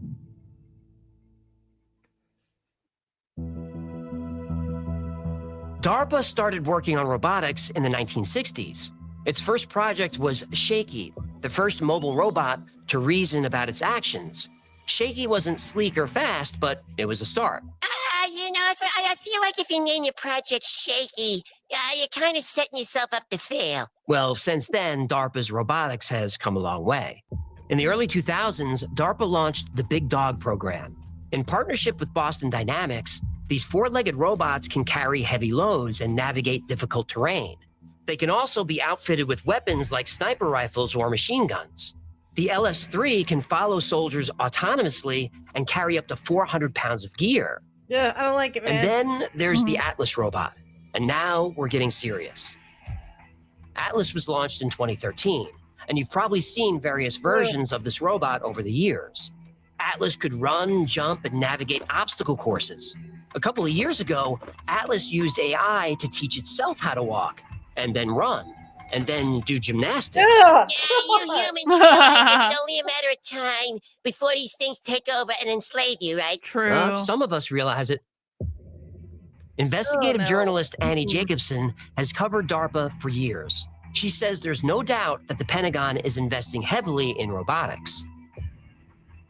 DARPA's plan through 2038 states without question that the Pentagon is moving towards robotic warfare. They want to have hunter-killer drones that can swim, crawl, walk, run. Drones that can fly 13,000 miles an hour, which is 22 times faster than a commercial jet, to get to a target really quickly. Ballistic missiles have limitations. Speeds over Mach 20 require too much power and make the rockets dangerously hot. But thanks to DARPA, that's no longer a problem. Okay, missiles who's can now Tommy? travel at hypersonic speed. Who's Tommy? Yeah, everyone's talking about Tommy in the chat. Who is that? Tommy is the hero in Portland. Oh. Tommy's going off. Okay, hang on. Jennifer, we need to do breaking news coverage. Wow, brother. Tommy's going off. Hang on, let me make sure I'm on the right video. Sometimes they lie. Okay, let's see what's happening. Look at these fucking lames surrounding me. Oh, Tommy is recording. Nope, I'm by Surrounded by myself. Antifa. Nope, they ain't scaring nobody out of here. Oh, I got a Patriot right here. Recording in case they attack me. You guys ain't patriots. You guys are fucking terrorists. Everything's fine. You guys are all Listen, terrorists. Every single fucking one of you. Listen. Okay, so we checked in. Tommy is fine. We're not going to make Jennifer watch too much of that because she'll tweak out. And so Tommy is fine. We're keeping an eye on the situation. We got a little. I convinced Jennifer to let me put a little TV in the corner, just a teeny tiny little one that you can barely even see. Under protest. So we're not going to make her suffer, but we're going to be paying attention if anything happens to Tommy. Okay. Speed without overheating. A target 500 miles away can be destroyed in 6 minutes. Weapons like these certainly keep humans off the battlefield, but DARPA's going to take it one step further. It's creating the technology to wage war without needing humans at all. That was such a bad idea. You think? Remember how DARPA is always about 20 years ahead of civilian technology, maybe more?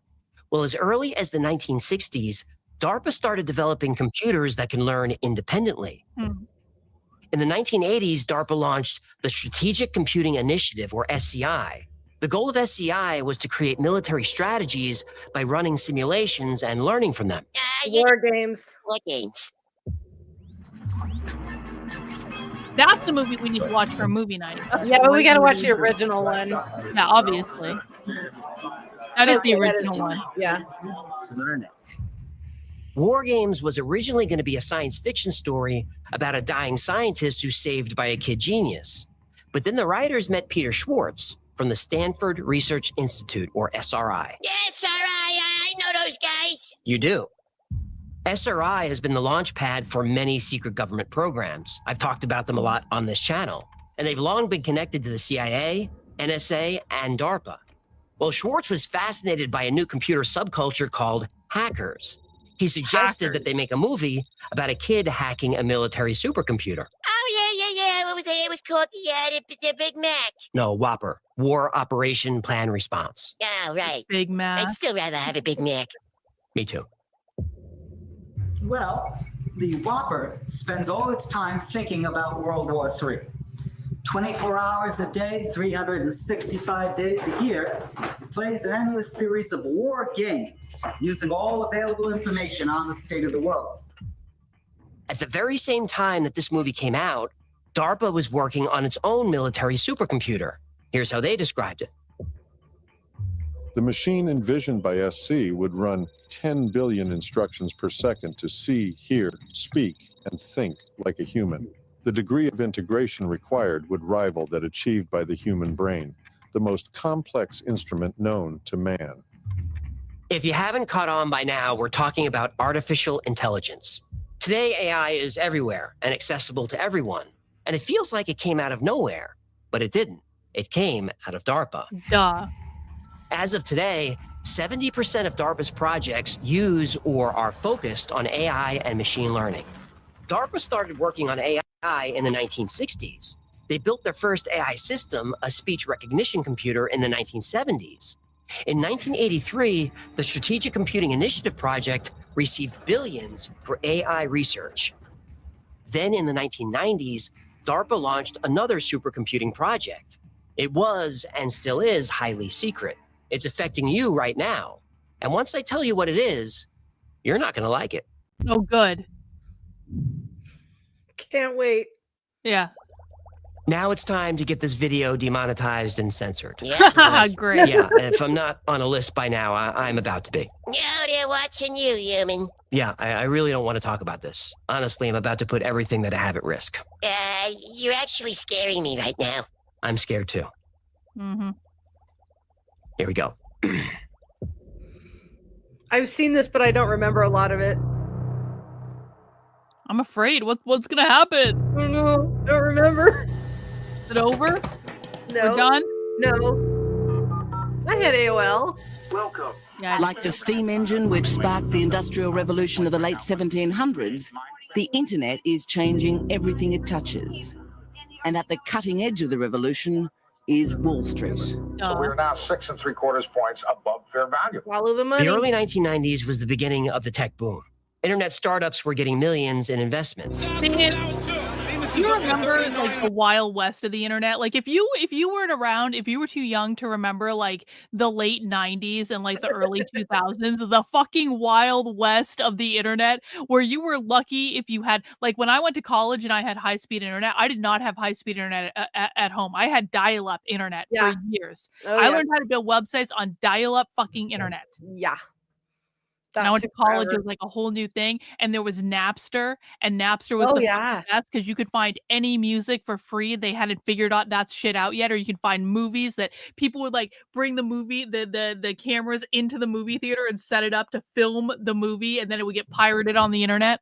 Yeah, and concerts, like all kinds of things. And you couldn't just find a website. There was no directory for it. You could not find a website without the exact IP address. Yeah. And if you screwed up anything in it, it would be like error not found. Ugh. Yeah, it was difficult. The old internet was great. Or someone picked the phone up to make a call and you just lose everything. Yep, it's all over. About 35,000 if you want to buy 10 grand. And they had access to vast resources and vast amounts of data, personal data. The intelligence community wanted to gather this data to create a digital fingerprint of everyone using the internet. If they could identify bad actors, criminals, terrorists, whatever, they would compare that fingerprint against others. They called this the birds of a feather approach. If Joe's a bad guy and Bob's a bad guy, and they both go to certain websites, then other people visiting those same websites were potential bad guys, so let's track them. So, surveillance? Yes. Of Americans? Yes. Legal? No. Well, officially illegal as of 2010. But the law was murky in the 1990s. And for the intelligence community, murky means opportunity. Still, the intelligence agencies didn't have the ability to manage all this data, but they knew people were out there working on it, and they were all looking for funding. But if you're the NSA or CIA or DARPA, you can't drop by an internet startup and ask them to build you an illegal digital surveillance program. Yeah, it's kind of a bad look. It is, but it also gives away the game. Surveillance is only valuable if the target doesn't know they're being watched. So this technology would need to be funded privately and quietly. So in 1994, the Highlands Forum was founded. Ever hear of the Highlands Forum? No. You probably haven't, and they like it that way. The Highlands Forum, or Highlands Group, was formed as a think tank, a bridge between technology companies and the Pentagon. The Highlands Forum is an invitation-only group of government officials, academics, and executives from tech and defense companies. Their discussions are private and off the record, operating under the Chatham House rule, Look at all meaning those members can companies. disclose information from the meetings as long as it Look doesn't at all these companies. Intel, IBM, AOL, eBay, Cisco, Apple, FedEx, Xerox, Walt Disney, of course. PayPal. Yep. Google, Boeing. Wow. under the Chatham House rule, meaning members can disclose information from the meetings as long as it doesn't harm anybody, but they can never reveal who said it, not ever. Although hardly anyone knows about the Highlands Forum, the group is highly influential on U.S. defense policy, especially regarding technology. And they're a private organization. No auditing, no oversight, no Freedom of Information Act requirements. They're a black box, the perfect conduit for transactions you want to keep off the books. So tech is booming, data is flowing, and we've got our think tank to connect us with the people capturing the data. Now we need the money to fund them.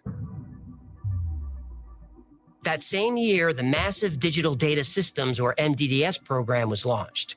MDDS would fund scientists, researchers, and companies who worked with big data sets. The Highlands Forum would help identify, facilitate, and coordinate these transactions. To keep these transactions private and secret, the MDDS moved money through unclassified mainstream agencies like the National Science Foundation. Computer scientists were getting millions in grants from the NSF, totally normal. They didn't know who was really behind the money.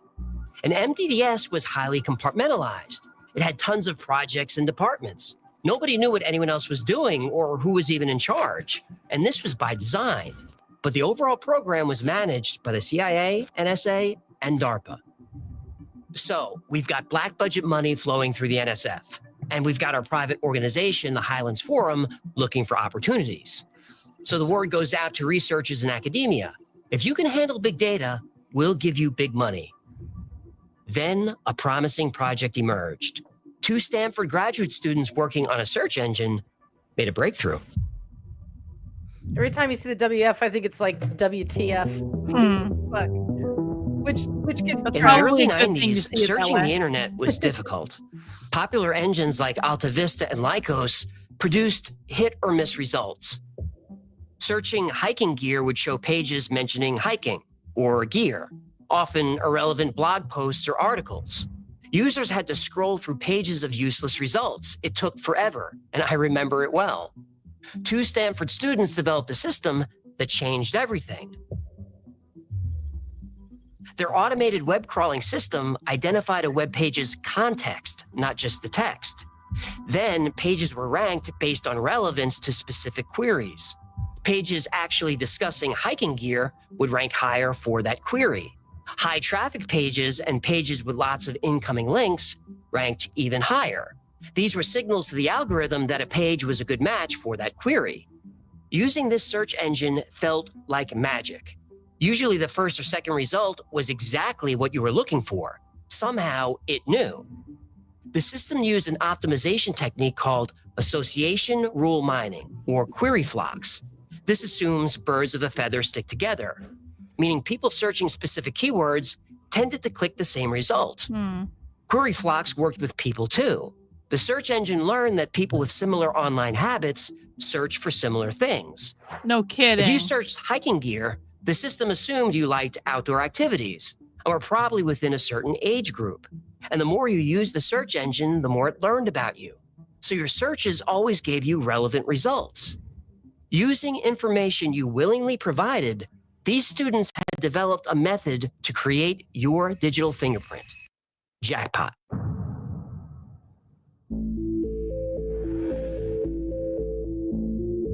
The algorithm. The CIA, NSA, and DARPA learned about this project, and through the National Science Foundation, the NDDS funded it.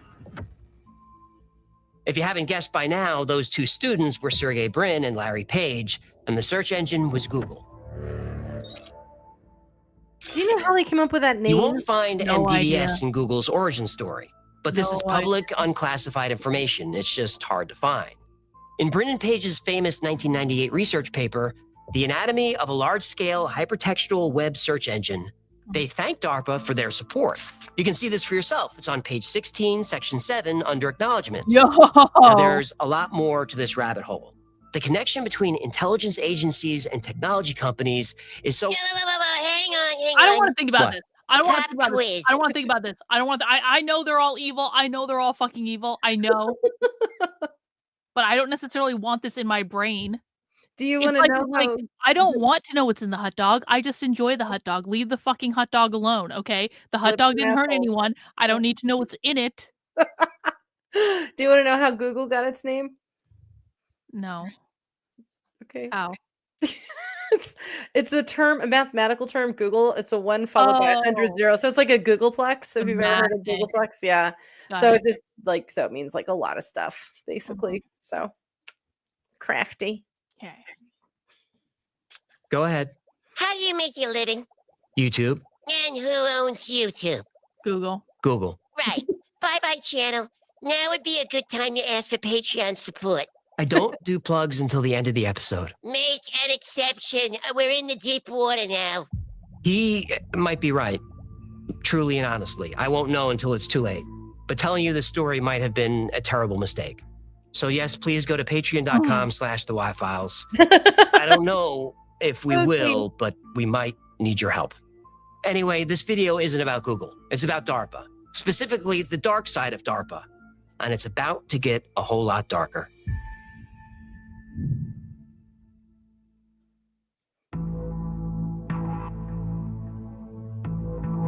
When John F. Kennedy took office in 1961, America had allies everywhere. Cuba, Ethiopia, Nicaragua, Laos, Vietnam, Cambodia, Iran, Lebanon, and many others. But the Soviet Union was fueling insurrections against US-friendly governments.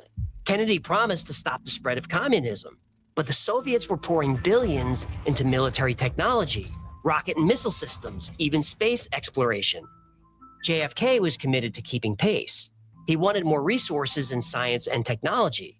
He modernized the military and doubled DARPA's budget, and the timing couldn't be better. The global Cold War had evolved into regional proxy wars with the Soviets. A new type of warfare was being fought, guerrilla warfare. Old military strategies wouldn't work. The situation in Vietnam was especially bad. The Viet Cong were hidden under the thick jungle canopy. You can't kill an enemy that you can't see. DARPA proposed a solution, Project Agile. It was pitched to Kennedy as both a scientific and military endeavor. Kennedy signed off immediately. The first phase was called Operation Ranch Hand. Its purpose was to clear the jungle. Where do they come up DARPA with these developed names? the rainbow Operation herbicides, Ranch named for Hand. their container colors, to kill the foliage. Agent Purple was first, then green, then pink. DARPA was combining different herbicides, defoliants, and toxins, looking for the perfect formula to destroy Viet Cong cover. Agent Orange was the winner. Millions of gallons of Agent Orange were sprayed over miles of jungle every day. Leaves fell from trees almost immediately. Another application, and the trees died. Ugh, awful. Next, Project Agile targeted farms. Agent Orange could destroy miles of crops in a day. They asked South Vietnamese President Diem if he knew which farms were Viet Cong and which belonged to innocent civilians. He said yes, he knew, and he didn't care. If they weren't traitors yet, they would be soon. Kill them all. Whoa. Now, the U.S. didn't want to do this, but it only had a few hundred military advisors in Vietnam at this time. They didn't want to send more. Better to sacrifice North Vietnamese farmers than U.S. Marines. So it was done. Guilty or innocent, friend or foe, if you were a North Vietnamese farmer, you were targeted. Your crops were destroyed and your soil was poisoned. Replanting was impossible. Agent Orange's effects were instant and devastating, and nobody knew it was only the beginning.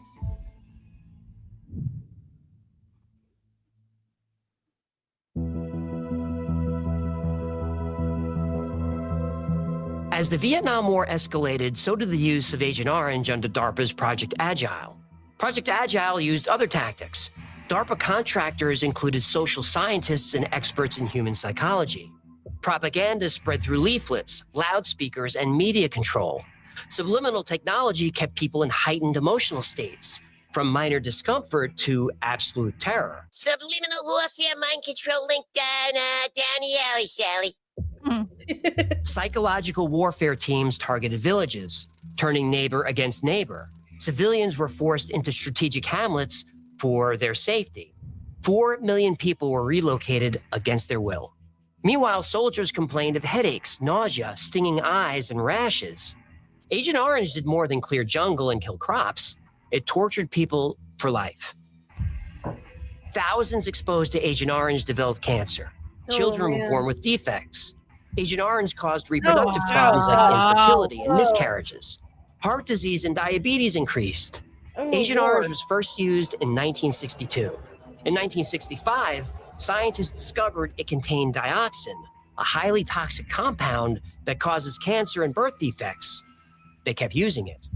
In 1967, a study proved dioxin causes birth defects, even at low concentrations. They kept using it. In 1969, a Department of Defense report acknowledged Agent Orange's severe health risks. They kept using it. Public outcry forced President Nixon to stop the use of Agent Orange in 1970. They kept using it. They stopped spraying the following year, 1971. Now, even in war, there are rules. POWs must be treated humanely. Medical staff and facilities are off limits. Humanitarian aid must be allowed. Breaking these rules is a war crime. In 1907, the Hague Convention banned the use of poison in war. The U.S. signed the treaty. Agent Orange was poison. That's what herbicides are. So was using Agent Orange a war crime? No. The United States said Agent Orange wasn't a poison, it was an herbicide. The treaty didn't specifically mention herbicides. Oh, that's some lawyer loophole bullshit. In 1925, the Geneva Protocol banned the use of chemical weapons. The U.S. signed this treaty. But Agent Orange was a chemical. Of the 12 companies producing Agent Orange, the primary manufacturer was the Dow Chemical Company. Dow. The word chemical is in the company's name. So is using Agent Orange a war crime? Nope. The United States said Agent Orange wasn't a chemical. It was an herbicide. Wait. How is that even possible? It's not. Aren't herbicides chemicals? In 1949, the Geneva Conventions established that civilians and their property must not be intentionally targeted. Only combatants and military targets were allowed. The U.S. signed this treaty, but civilians and their farms were intentionally targeted with Agent Orange. So is using it a war crime? No. The United States said the intent was to disrupt the enemy's logistical support and visibility, not cause direct harm to people. In other words, it was an accident. So what about the destruction of plants and trees on civilian land? Sorry about that. Those weren't military targets. Isn't this a war crime? Yeah. No. Well, The we won't United do that States again. said it was a military necessity to defoliate Probably. the area in order to deny the enemy cover, which makes trees, any trees, anywhere, a military target. What And about imagine that- destroying civilian crops? Again, the U.S. only...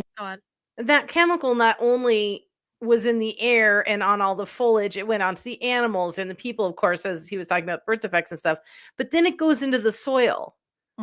You know, and it's like, the earth is a beautiful natural filtration system, but it takes a long time to rinse that crap out of stuff. You know, it's just, it's such careless thinking. It just I makes me- I don't buy these excuses too about like when you're at war, you do things at war. It's kind of like, you know what? I mean, okay, yes, okay, sometimes sure, but it's kind of like there's also so many lines that are crossed that like no one ever wants to admit that they were wrong, or you know, maybe we shouldn't have done that. Maybe that was like a dick thing to do. Yeah. Well, they don't want to pay anybody compensation. Right. You know, because like, well, you know, war is hell. Nah. Oh boy, okay. Oof. And we still lost that war. Mm-hmm. intended to destroy crops of the enemy, not civilians. It was unintentional, so no war crime. In 1977, the Geneva Conventions were amended to specifically ban the use of herbicides and reinforce civilian protection. The U.S. signed this new treaty, but still denied any liability for the damage caused by Agent Orange. However, in 1984, U.S. veterans sued the chemical companies, who settled for $180 million. But the settlement was to support veterans, not an admission of guilt. In 2004, Jill Montgomery, speaking for the Monsanto Company, one of the major suppliers of Agent Orange, she set the record straight. We're sympathetic with people who believe they've been injured and understand their concern to find the cause. But reliable scientific evidence indicates that Agent Orange is not the cause of serious long-term health effects. Yeah. Oh, yeah. Sure. Yeah. Okay. Yeah. Definitely Yeah, not. because that's In now. 1991, I don't- finally, the VA started providing benefits Like, to this vets. is why I don't believe anything that anyone says anymore. Like literally nothing. Yeah. Literally nothing. It's like so we were reading and okay, I'm going to make it about politics for a second. We were reading on stream today, like there was this report that came out from this conservative think tank, like Soros sends $80 million of funding to terrorist organizations. And then one of the organizations actually in the report is the National Lawyers Guild. Now, the National Lawyers Guild does provide legal services to Antifa. And so everyone has been saying to me for like weeks and weeks and weeks, Karlyn, Soros may not fund Antifa, but they definitely fund the lawyers, right? They definitely fund the lawyers. And I'm like, well, I don't know either way because I've never looked into it, right? So I was looking at the National Lawyers Guild section in this report, which only came out a couple weeks ago, which is supposed to be about how George Soros is openly funding the National Lawyers Guild and all these other organizations, right?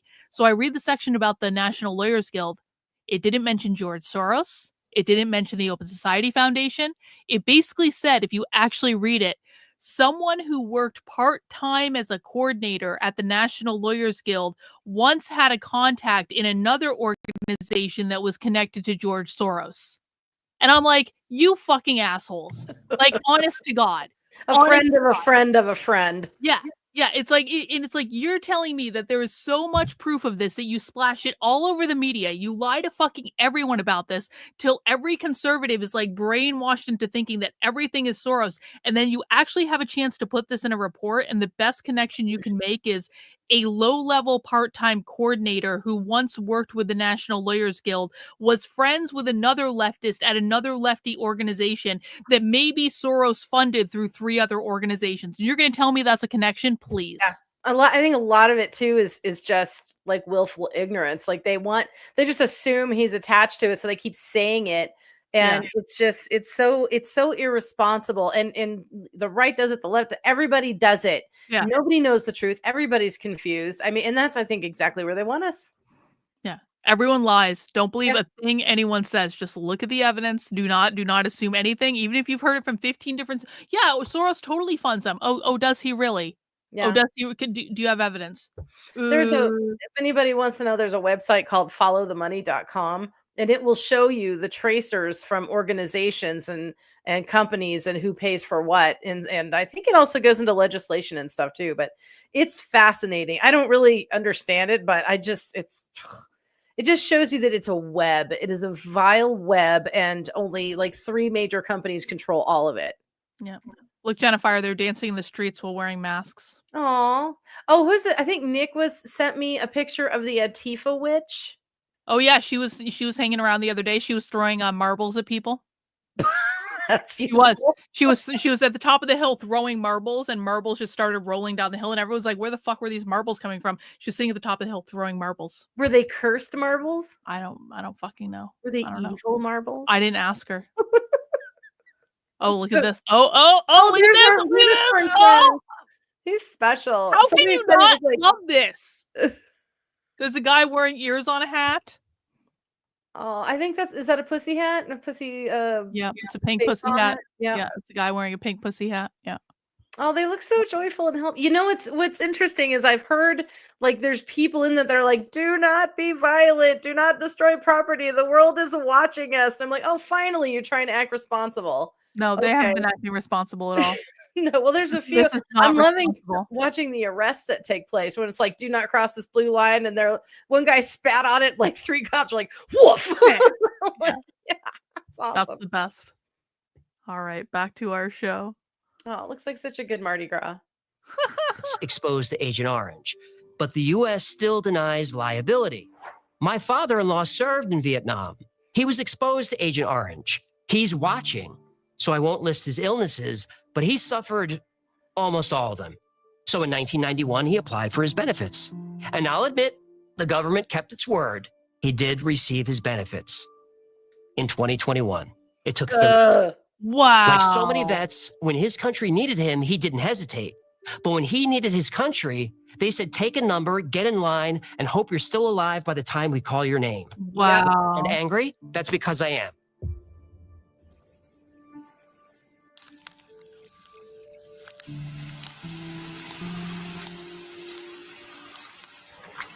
Between 1955 and 1975, 2.7 million people were deployed to Vietnam. 58,000 dead, 300,000 wounded, 3,000 missing or prisoners of war, 1,500 still missing. That's tragic, but it's much worse.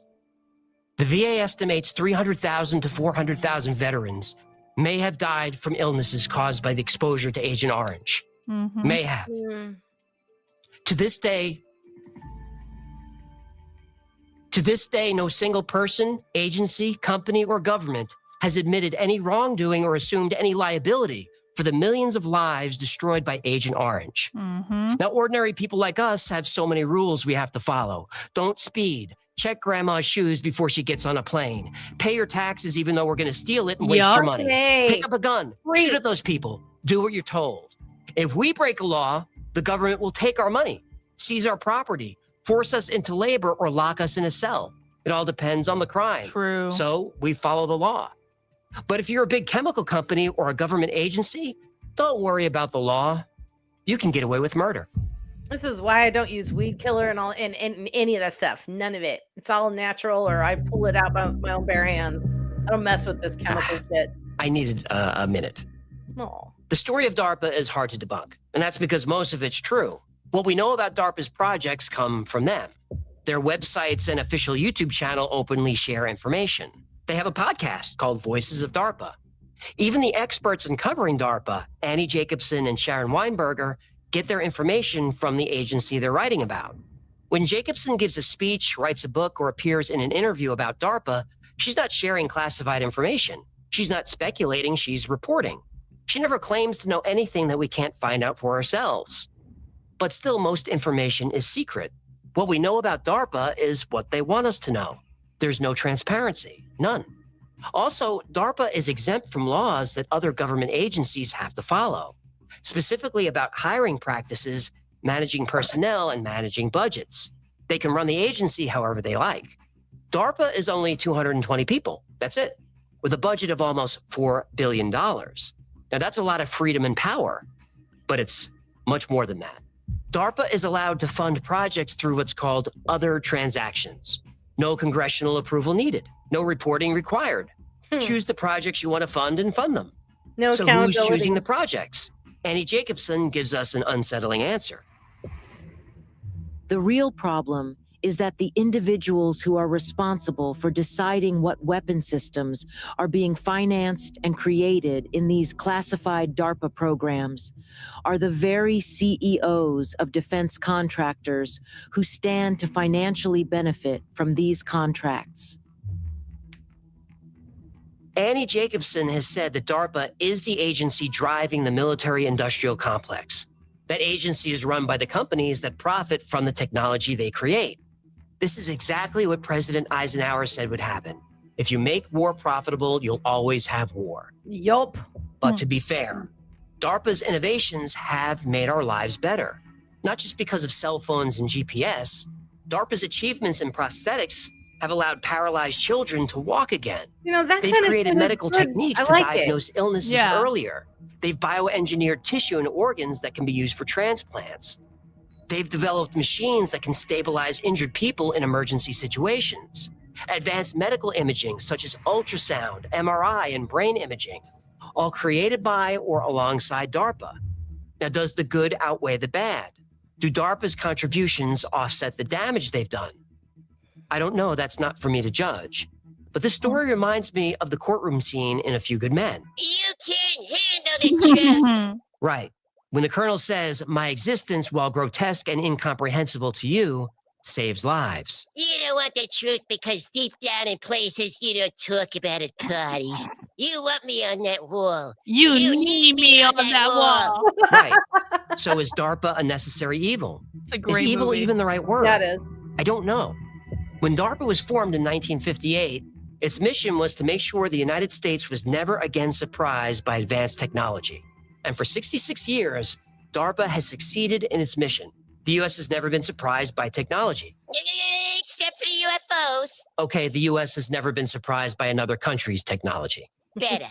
I can't forget all the Yeah, suffering that DARPA I feel like, has I caused. feel like I need to start saying this to people when they first join my streams. Yeah. This is like everyone has to go through a hazing process when they first start watching my content. I just need to be like, you can't handle the truth. It's hard sometimes because you have to reorganize your brain. It's like you have to unlearn a lot of stuff to accept the way it really is. Like, you think Soros is funding Antifa? You can't handle the truth, assholes. But DARPA's done so much good. Can I forgive? I don't know. I'm disgusted by some of DARPA's actions, by our government's corruption, by the fact that because of DARPA, bad people get rich from war. But if I'm being honest, which I always am with you, I have to acknowledge that as an American, we need DARPA on that wall. I don't know about that. Oh, that's sad. That's his father-in-law. Oh. Oh. I had a couch almost. My mother had a couch almost exactly like that. with a Everyone had that full- couch. My Thank grandmother you so had that much for couch hanging out too. with me today. My name Everyone had that couch. All It right. was a thing, and it lasted forever. Man, they really knew how to build shit back in the day. They did. All right. Well, we're done a little bit early, but I'm actually okay with that, Jennifer, honestly, because I am fucking tired. I am tired. I'm tired. I don't even think I'm gonna do coverage tonight. I don't think I'm gonna do protest coverage tonight. I think I'm gonna go to bed. I think Go I need a bed. night off. I need a night off from protest insanity. Well, I'll tell you the last couple days have been the first time in about 3 weeks that I've actually gotten to sleep in. Cause husband works late. And so our schedule is late. We're not irresponsible and party all night and then sleep in. No. This is all about a work schedule. And so, but everybody else are morning people and they need things to happen in the morning. So we've been like getting very little sleep over the last 3 weeks to the point where we are delirious. I finally got some sleep the last couple nights. I'm feeling normal for the first time since the beginning of September. Man. I don't know, and I mean, obviously I'm a night owl. I've always stayed up late and and I've just gotten up late and that's just the way I like it to be. But just like doing this protest coverage, it's just been a lot and it's a lot of time. And it's like I like doing it and it is kind of an obsession. It's like, you're like, what's going to happen next? We just don't know what's going to happen tonight. But it's also like, I am tired, man. I was DMing with Honey Badger the other day and I was like, how are you holding up? She's like, man, I'm fucking tired. I'm like, I bet. no. She's in the thick of it too. So she's also processing all that stress in her nervous system. Yeah. And it'd be really, really exhausting. But Well, I mean, also nighttime, as you know, you get more done. No one's bothering you. It's super quiet. All of a sudden, your brain kicks on at 3 a.m, and you're like, "Brrr," it's the best time to create anything. Yeah, it's great. True. Okay, so announcements. Oh, announcements. Announcements. We have next Sunday movie night. I will be hosting the 2nd October, spooky October. Oh yeah. And we will be doing a movie that you wanted to see because you never Saw. get anything. Yep, we'll be doing Saw. Excellent. Yep. Saw is a great movie. It is. I love Saw. I love every single Saw movie. I have seen all of Yeah. them, even the tangential ones. The They're all one with good. the Spiral or something. Oh, excellent. Every single freaking one of them. So we're gonna do Saw. But the first one and- is still the best. The ending, like the ending. I remember seeing the first Saw in the movie theater, and I Yes. remember the moment that ending hit, and my jaw was like, "Oh, so good." oh, it was so good." Yep. But it set you up so that like now every movie you're like, okay, where is it? Where's the thing? Yeah. Where's the thing that's gonna be the twist? Yeah. So good. And then let's see, Max, massively awesome Monday movie night. Let me see what he's going to be doing on Monday. We did Chronicles of Riddick last night. That was fun. He's doing The Hills Have Eyes too. Oh, yo, that's But a good movie. he might change his mind. He's not sure, but he's so far right now. It's The Hills Have Eyes too. Wow. So that's And- what we're doing. And we're going to have the very first volunteer meeting for the Center for Left Wing Studies right before MacB's movie night at 8 Oh. p.m. And so I thought we'd do just an hour meeting and like orientation for people who want to volunteer. And then we can go right into movie night with MacB. So that I'll be hopefully deliver a nice crowd to him. Oh, that'll be great. Yeah, awesome. This feels like there is something else. I'll look. I found something that was like a thorough thing on Halloween. It was like a thorough where the origins of Samhain and Halloween. But I'm trying to think if I want to do that like next Tuesday or the Tuesday after when we're closer to Halloween. But We might have to talk about the Tuesday after because I don't know if I'm going to be available on the Tuesday. I may be available. I may not be available. We're going to have to we have to play it by ear. All right. Well, then what we'll do is I'll find that Halloween thing, and then we can just wing it. But you've got the Anunnaki stuff too that we can plug in. But I really wanted to do something since it is Halloween. So, well, we'll figure it out, Jennifer. It'll all work out just as it should. Always. All right. Well, I guess that's all we have for DISENRAGE tonight, guys. And I'm going to take the night off of protest coverage. So if you're going to go watch Tommy, kick Antifa's ass or whatever, let me know what happens, and I will be taking a nap, and we'll resume protest coverage tomorrow. Also, we do actually have an early spy stream tomorrow at like 11 a.m. So if you're a supporter on like the Substack or the Locals or the YouTube channel or any of these things, you will be getting your information for spy stream, which I will be getting up early for. And I'm not going to tell you what it's about, but it's a topic I'm not necessarily inclined to be excited about getting up early for, but I'm doing it anyway, Jennifer, because this is what I do, because no one else is doing it except for me. Because you're a trooper. Oh, I had one more thing. I'm just gonna tease this. I think I'm gonna read it next Sunday night before movie night. Mm-hmm.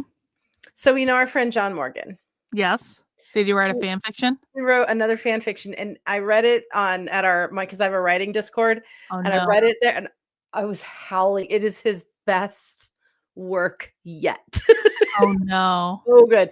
I didn't want to just drop it like on a DISENRAGE because I wanted you to hear it first. Yeah. So I think I'll read it on Sunday, maybe before or after the movie. Probably before might be better. And it is spectacular. Chef's kiss. You know what? I mean, last time John Morgan wrote a fan fiction, I ended up getting attacked by everyone for John Morgan writing a fan fiction. Like it was my fault that John Morgan wrote a fucking fan fiction.